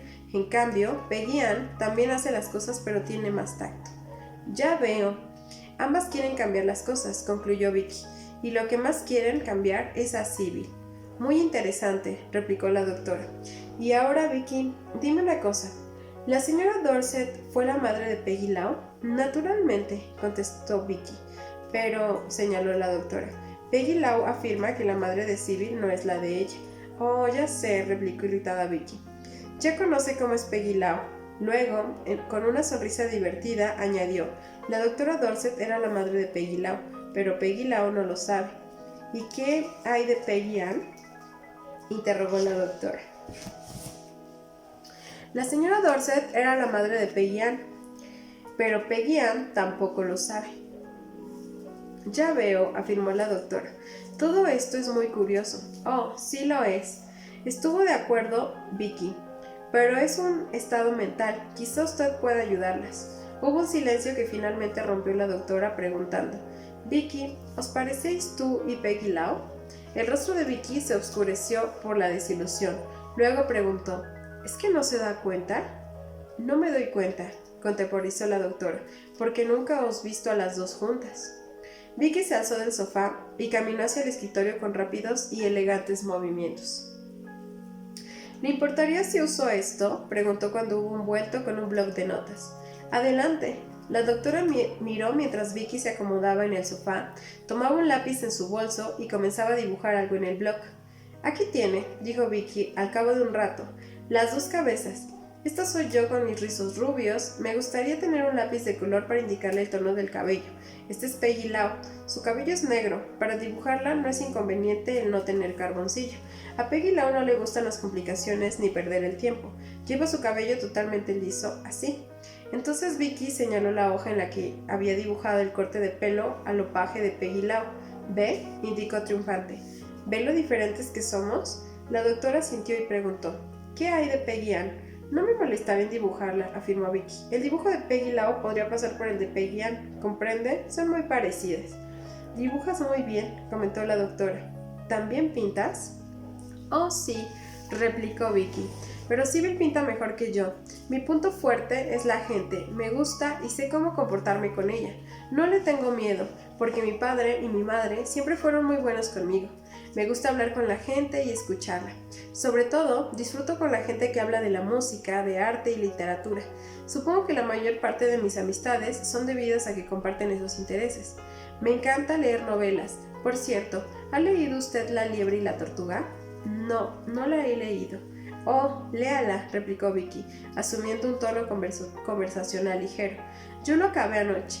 Es de Elizabeth Jenkins y acaba de salir. Se podría decir que es la variante novelística de un curioso triángulo obtuso. La femme fatale es una solterona que siempre va vestida con paño grueso y rasposo. Atraviesa en silencio toda la montaña de un Rolls Royce. Bueno, la compraré, ya que me la recomiendas, aceptó la doctora Wilbur. Espero que disfrute tanto como yo. Me encantó. Supongo que es debido a que me encuentro muy a gusto con la gente de la buena sociedad. Lo paso muy bien con ellos en la vida corriente y también en los libros. Supongo que se debe a mi procedencia. Pero no crea que soy una snob. Solo es que tengo gustos refinados, debido a la familia de la que provengo y ¿por qué no disfrutar profundamente de las mejores cosas que nos da la vida? Vicky se puso mucho más seria y su tono se hizo más reflexivo al comentar. En la vida hay tanto dolor que una necesita una catarsis. No hablo de escapismo. Una no puede escapar con los libros. Por el contrario, te ayudan a realizarte de una forma más completa. Mon Dieu, me alegra que existan. Cuando me encuentro en una situación en la que preferiría no estar a causa de las peculiares circunstancias de mi vida, siempre tengo una salida. Quizá piense de mí que soy tres superior, pero no lo soy en realidad. Solo soy lo que soy y vivo en la forma en que me gusta. Suspirando, continuó. ¿Sabe, doctora? Me gustaría que Sybil pudiera disfrutar de la vida, como hago yo. Me encanta ir a los conciertos y a las galerías de arte. También a ella, pero no va lo bastante a menudo. Al salir de aquí, iré al Museo Metropolitano. Ya le he dicho que tengo una cita para ir a comer con una amiga. Es Marianne Ludlow. Vamos a ir a comer al restaurante Fontaine, en el Metropolitan. Luego, veremos las exposiciones. No tendremos tiempo para todas, pero yo deseo muy especialmente ver la colección de grabados y dibujos llamada La palabra se convierte en imagen. Marian respira cultura y es impecable en su trato social. La educaron en una casa del lado oeste de la ciudad. Tenían una servidumbre muy numerosa, veraneaban en Suffolk Pond y todo eso. ¿Conoces Sybil a Marian Ludow?, preguntó la doctora. Me temo que no, replicó Vicky con cierta condescendencia. Sybil no es una femme du monde, una mujer de spirit. Vio a la mujer Ludow haciendo cola en la cafetería de la Academia de Maestros y se preguntó qué estaría haciendo allí una señora tan elegante como ella. La cafetería estaba atestada y Sybil se encontraba sola en una mesa. La señora Ludow le preguntó si podía sentarse con ella. Ya sabe que Sybil siempre teme no mostrárselo bastante amable, así que dijo, ciertamente. Pero la sola idea de tener que tratar con una atractiva mujer de la alta sociedad la aterrorizó. Se esfumó, así que yo me hice cargo y tuve la conversación con esa Grande Motte. Fue el inicio de nuestra amistad y ahora somos muy buenas amigas. ¿Conoce Peggy Lowe a la señora Ludow? Oh, no lo creo, doctora Wilbur, ¿sabe? Viven en un mundo aparte. Vicky, parece que haces muchas cosas en las cuales no intervienen ni Sybil ni Peggy, observó la doctora. Eso es absolutamente cierto, se apresuró a decir Vicky. Yo sigo mi propio camino. Me aburriría mucho si tuviera que seguir los suyos. Miró a la doctora con una expresión que era en parte pícara y en parte asombrada y le hizo la confidencia. Doctora, a Sybil le gustaría ser yo, pero no sabe cómo. ¿Entonces sabe Sybil de ti? Claro que no, replicó Vicky. No sabe nada de las Peggy y no sabe nada de mí, pero eso no le impide conocer la imagen de una persona como yo, una imagen a la que le gustaría llegar a parecerse, pero que constantemente se le escapa. La doctora Wilbur dudó un momento mientras su mente se esforzaba en valorar lo que había oído. Sybil y Peggy Lowe. Ahora, Vicky y Peggy Ann, 4 personas en un solo cuerpo. ¿Había otras? Creyendo que Vicky tenía la respuesta a esto, la doctora se decidió a intentarlo. Vicky, has hablado de las Peggy. Quizá me puedas aclarar una cosa. ¿Hay más? Oh, sí, fue la autorizada respuesta. Sé que hay muchas otras. A eso me refería cuando le dije que lo sabía todo acerca de todos. Bien, Vicky, urgió la doctora. Quiero que todos vosotros os sintáis libres para venir durante la hora de la consulta, sin que importe quién esté usando el cuerpo. Oh, sí vendrán, prometió Vicky. Y yo también vendré. Estoy aquí para ayudarla a usted a que llegue hasta el fondo de lo que los perturba. Te agradezco mucho, dijo la doctora Wilbur. Entonces la doctora tuvo una idea inédita: conseguir la ayuda de Vicky en el análisis. Vicky, que afirmaba saberlo todo acerca de las personalidades, podía servir de modo de coro griego para todas ellas, dando luz sobre los acontecimientos y relaciones de los que los otros podrían hablarle solo vagamente, o no hablarle en absoluto. Y ahora, dijo la doctora, mientras miraba los ojos de Vicky, me gustaría preguntarte tu opinión. Quisiera hablarle a Sybil acerca de ti y de los otros. ¿Qué te parece? Bueno, le advirtió pensativa Vicky. Puede hablarle, pero vaya con cuidado, no le diga demasiado. En tono confidencial, la doctora explicó. Creo que debería saberlo. De hecho, no veo cómo puede llegar a parte alguna su análisis si no lo sabe. Vaya con cuidado, reiteró Vicky. Aunque todos los demás conocemos a Sybil, ella no sabe nada de ninguno de nosotros, ni jamás lo ha sabido. Lo comprendo, Vicky. Pero mira, había planeado hablarle de Peggy Lowe cuando pensaba que solo era una doble personalidad, pero Sybil no me dio oportunidad de ello. Naturalmente que no, explicó Vicky. Sybil siempre ha tenido miedo de revelar sus síntomas, miedo a tener una diagnosis. Bueno, continuó en voz baja la doctora, le dije a Sybil que estaba sujeta a estados de fuga durante los cuales no se da cuenta de lo que está pasando. Lo sé, volvió a asegurar Vicky, pero esto es muy diferente a decirle que no está sola en su propio cuerpo. Creo que le dará mayor confianza el saber que sigue actuando, incluso aunque ella no se entere. ¿Sigue, doctora?, preguntó con aire enigmático Vicky. ¿No debería usted decir «seguimos»? La doctora hizo una pausa y no contestó inmediatamente, y fue Vicky, muy pensativa, quien rompió el silencio al comentar. Supongo que se lo podría decir a Sybil, pero repito, ¿sigue o seguimos? Sin esperar a que la doctora le contestase, Vicky aseguró, mire, somos personas por derecho propio. La doctora encendió un cigarrillo y escuchó pensativa.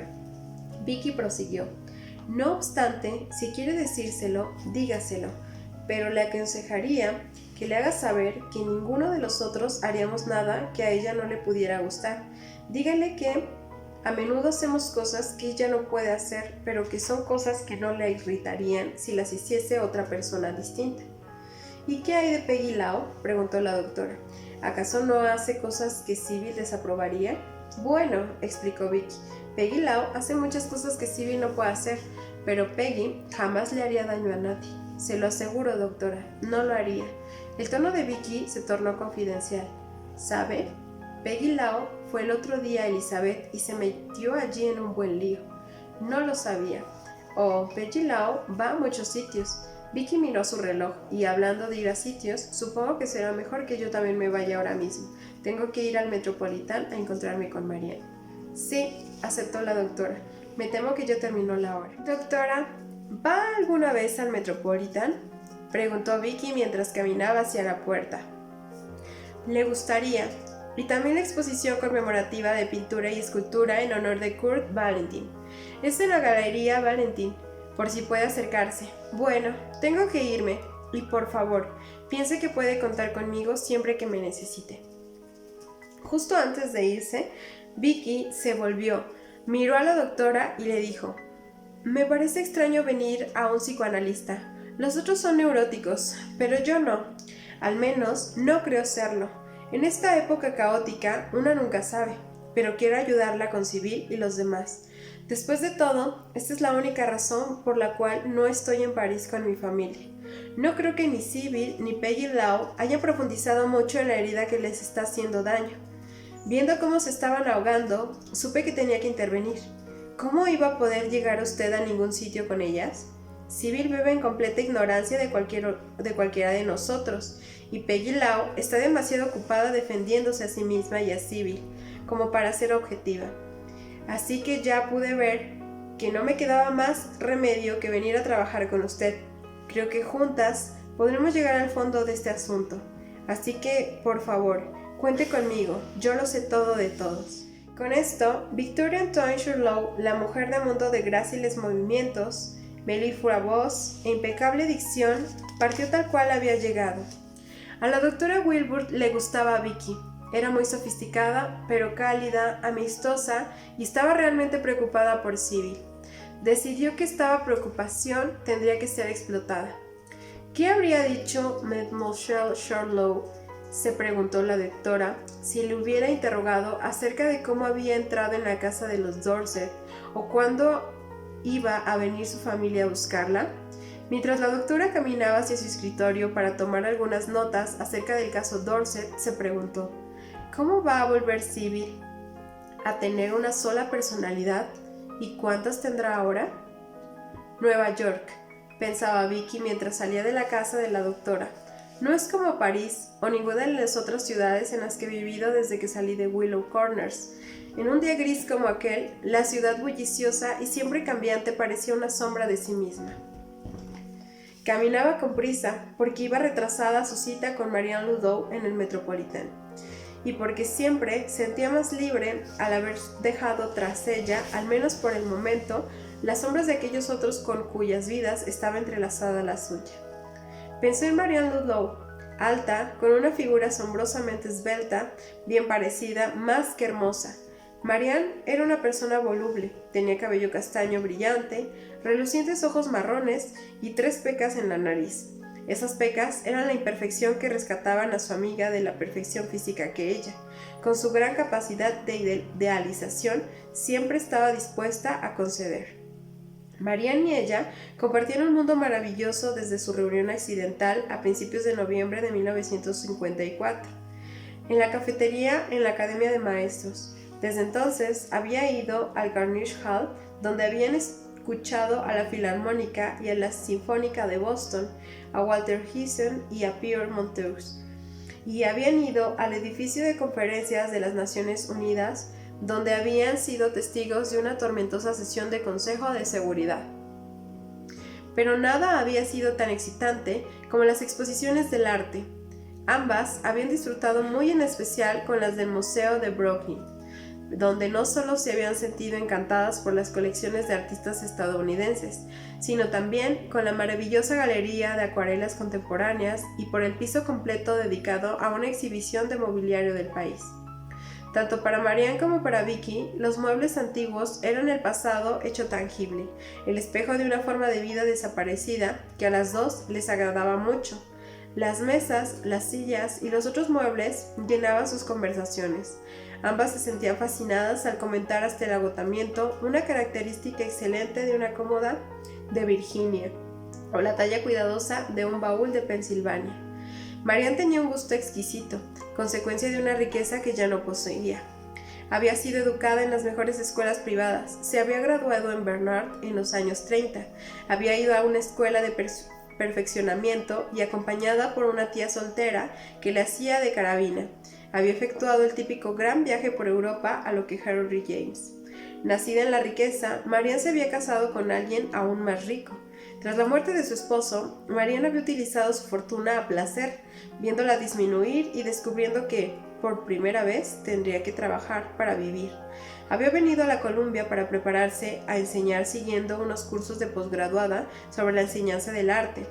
Esa fue la causa de que se encontrase en la cafetería de la Academia de Maestros la tarde en que se conocieron. Dándose repentina cuenta de que se hallaba a una manzana de Metropolitan, surgió abruptamente de su ensueño, apresuró sus pasos y se dirigió a toda prisa hacia el restaurante Fontaine. En el portal de aquella inmensa sala diseñada como un atrio romano, con un estanque rectangular en el centro, techo de cristal de arco, gigantescas columnas y mesas con tableros de imitación mármol, Vicky se sintió empequeñecida por la masa del arte barroco que tenía frente a ella. Aunque había estado allí muchas veces antes, su reacción era siempre la misma. Marianne O'Dowd estaba sentada en una de las mesas a la derecha de Vicky. «Temo llegar tarde», comentó Vicky mientras se aproximaba a su amiga. «Tendrás que excusarme, tuve una reunión de negocios, no podía cortarla». «He estado disfrutando de mi soledad», replicó Marianne. «Estaba pensando en el aspecto que tendrá esta sala cuando hayan instalado las fuentes de Carl Mills en el estanque». «Eso no será hasta el verano», dijo Vicky, mientras se sentaba. «He leído que habrá 8 figuras, 5 de ellas representarán las artes».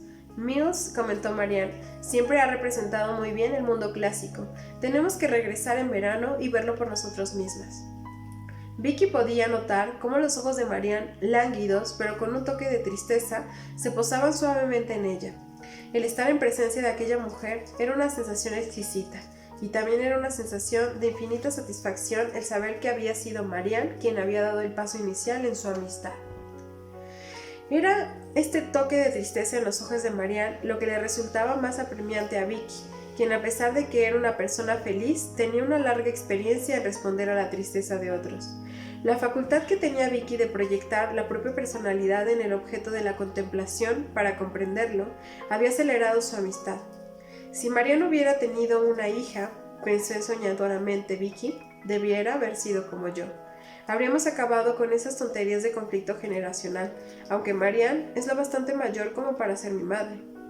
Esa diferencia de años no tiene la menor importancia. Vamos, decía Marianne, se les habrá acabado todo, no nos apresuramos. Atravesaron la inmensa sala hacia el mostrador del autoservicio.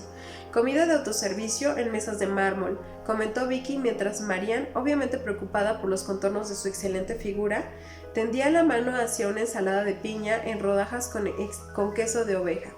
Da un sabor muy pedestre a una atmósfera continental. Vicky, más delgada de lo que le gustaría, dado que Sibyl la mantenía así, eligió macarrones con queso. De vuelta a la mesa, junto al estanque rectangular, Vicky y Marianne hablaron del arte de tejer seda en Francia, el tema de una tesina que estaba preparando Marianne.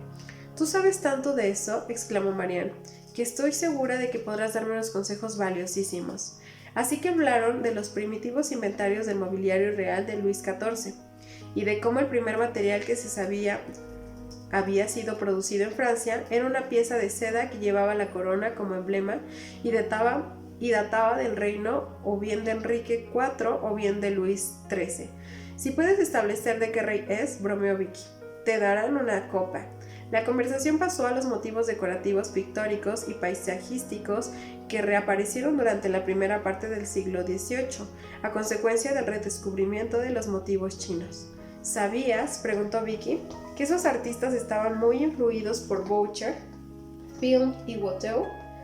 ¿Y no estaban estos influidos a su vez por los motivos chinos de la porcelana de Meissan?, preguntó Marianne. Después de todo, ese fue el periodo de la influencia china. Te has ganado un sobresaliente, indicó Vicky con una sonrisa. Marianne acabó su café y Vicky su chocolate caliente. Marianne encendió un cigarrillo y comentó: me alegra que no fumes, no comiences nunca. No es fácil que lo haga, afirmó Vicky. No es uno de mis vicios. No he visto que tuvieras ninguno, bromeó Marianne. Tendrás que buscar más, replicó Vicky en el mismo tono. Bueno, indicó Marianne, tenemos nuestra clase de joyería a las 6. Eso nos da tiempo justo para ver la palabra se convierte en imagen. La exposición que estaba en la gran sala era intrigante. Había interpretaciones hechas por artistas europeos y americanos que iban desde Durero hasta Alexander Calder, de escenas y personajes de algunas de las más famosas obras literarias mundiales: las fábulas de Esopo, El infierno de Dante, Fausto, Don Quijote, Hamlet y El Rey Lear, las eglogas de Virgilio y las leyendas de Metamorfosis de Ovidio. Entre las ilustraciones bíblicas se hallaba una interpretación de la bestia con 7 cabezas y 10 cuernos del Apocalipsis grabada por Jean Duvet en el siglo XVI. Quedándose frente a la obra de Duvet, Vicky comentó: yo acostumbrada a pintar bestias. Jamás lo mencionaste, comentó Marianne. No, fue allá en Omaha, hace unos 10 años, cuando acostumbraba a ilustrar a los vehementes sermones de nuestro pastor, cuando hablaba de las bestias que surgían del mar. Me alegra oírte hablar de sus pinturas, dijo Marianne. Siempre te has mostrado reticente acerca de ese tema, Sibyl. ¿Sibyl? La mención de ese nombre no preocupaba a Vicky. Aquel era el único nombre por el que la conocía Marianne o cualquier otra persona. El nombre que estaba en las tarjetas de identidad y los cheques, en los buzones, en los listines telefónicos, en las oficinas de registro. Como realista que era, Vicky siempre había aceptado estas cosas como parte de su singular existencia. Victoria Charlotte no podía negar aquel nombre a pesar de que realmente perteneciese a la otra chica, como Peggy Young la llamaba. Era el nombre de una persona delgada y asustada a la que jamás se le veía en un momento como aquel, relajada, feliz y entre gente. La verdadera portadora del nombre Sibyl era la mujer reservada y contraída que caminaba sola y que, como bien sabía Vicky, estaba buscando una persona que a ella no solo le había llegado de una forma natural, sino que además era la misma sustancia de su existencia. Así que estaba acostumbrada a la idea de Sibyl. Le preocupaba más el saber que era esta otra Sibyl más que ella, quien junto con algunos de los otros, aquellos que Vicky había mencionado la doctora Wilbur, había pintado en realidad las bestias. Vicky creía que incluso aunque solo se tratase de una conversación casual, no había hecho bien en afirmar que aquellas pinturas eran de ella. Me muestro reticente acerca de mis pinturas, dijo en voz alta Vicky, porque conozco a muchos pintores mejores que yo. Bueno, le replicó Marianne, eso es siempre cierto, pero sigue siendo esa norma: ningún artista podrá sentirse jamás satisfecho. Además, tú no eres ninguna principiante. Después de todo, el jefe de departamento de arte dijo que no había tenido a nadie con tanto talento como tú desde hace más de 20 años. Marianne, cambiemos de tema, por favor, replicó inquieta Vicky. Le resultaba imposible a Vicky aceptar la valoración que daba el profesor del trabajo de la Sibyl Dorset total como si fuera suyo. Sibyl pintaba, Vicky pintaba y también lo hacían la mayor parte de las otras personalidades de Sibyl. De todas ellas, en opinión de Vicky, Sibyl era la pintora más dotada. Esta habilidad se manifestaba desde su niñez. Cuando los profesores de arte de Sibyl se quedaron impresionados por su trabajo, sus padres se habían sentido confusos hasta que el padre había llevado su trabajo a ser evaluado por un crítico de arte de Paul, Minnesota. Solo entonces aceptaron la habilidad, tanto durante sus estudios secundarios como los universitarios que estaban expuestos en lugares prestigiosos. Naturalmente, ninguna de las pinturas era únicamente de Sibyl, la mayor parte eran esfuerzos cooperativos de varias personalidades. A veces la colaboración había resultado constructiva, otras destructiva, pero a pesar de la diversidad de estilos y los evidentes lapsus en las pinturas, Sibyl, la Sibyl Dorset total, en la que la misma Sibyl era la pintora dominante, siempre había tenido la capacidad potencial de ser un artista importante. y aunque esta potencialidad nunca se había visto realizada a causa de los problemas psicológicos que apartaban a Sybil de este camino, había llegado hasta un punto suficiente como para que el profesor de arte de la Columbia considerase a Sybil, como acababa de decir Marianne, como la estudiante más dotada que había tenido en el departamento durante más de 20 años. A medida de que estos departamentos atravesaban la mente de Vicky, se dio cuenta de lo imposible que le era explicar sus sentimientos de reticencia acerca de hablar de sus pinturas, las pinturas de todos ellos, con Marianne O'Dowd o con cualquier otro que pensase que solo había un artista bajo el nombre de Sybil Dorset. Vicky y Marianne cenaron a una hora temprana en el restaurante de la terraza de Butler Hall, un hotel de apartamentos cercano al campus de Columbia. Marianne pidió un bistec de Salisbury y Vicky tomó unos espagueti con albóndigas. Entonces fueron a su clase de joyería de las 6 de la tarde. La clase de joyería era un lugar al que Vicky iba porque Sybil no podía, dado que tenía lugar en un sótano iluminado por los sopletes utilizado por figuras volcánicas que usaban gafas y delantales protectores. Esta clase removía en Sybil recuerdos de Willow Corners, y los recuerdos despertaban viejos y no solucionados terrores. Vicky, que cubría la brecha cuando Sybil se desvanecía o tal como ahora acudía a una clase por su cuenta, porque entonces ella tenía la ascendencia, no solo estaba obteniendo un sobresaliente en el tema, sino que también ayudaba a Marianne, que apenas si tenía experiencia en el mismo, a lograr otro sobresaliente. Vicky siempre disfrutaba con aquella clase. Algunas noches dibujaba diseños de joyería o ejecutaba los diseños que ya había dibujado.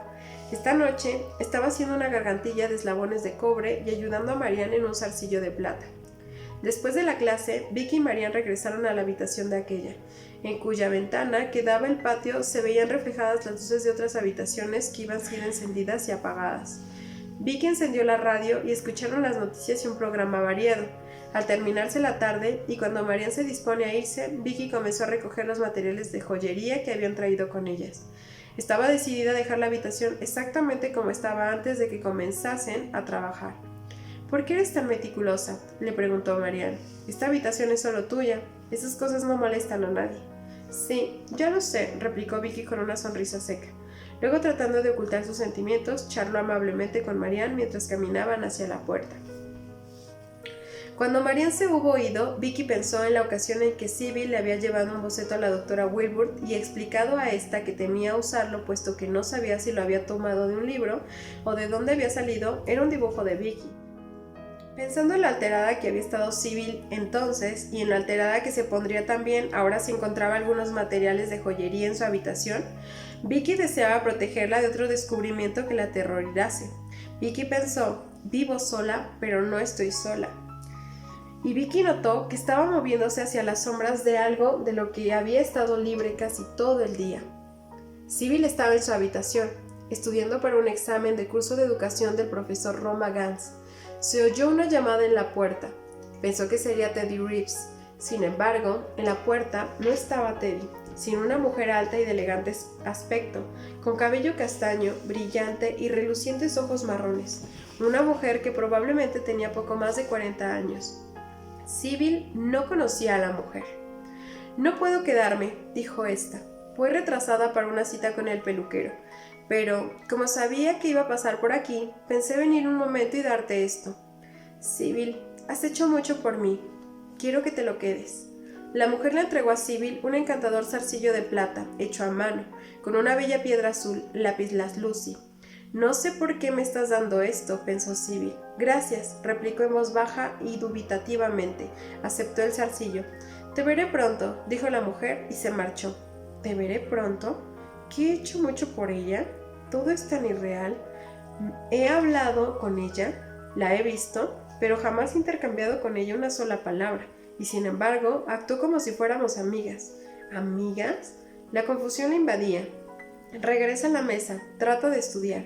Sybil se encontró aferrándose a las realidades. No obstante, aun cuando estaba haciéndolo, se dio cuenta de que aquel antiguo rompecabezas, la cosa terrible, había caído de nuevo sobre ella.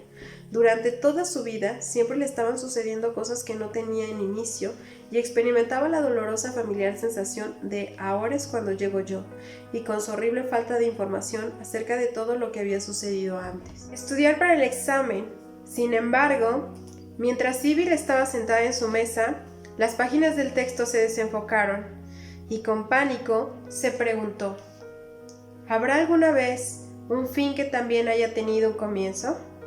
¿O no habrá nunca una continuidad que tienda un puente sobre el terrible vacío entre el ahora y el algún otro tiempo, ya sea en el futuro, ya sea en el pasado? Victoria Antoine Churlow, que lo sabía todo, observó cómo María Ludlow le daba a Sibyl el zarcillo de plata.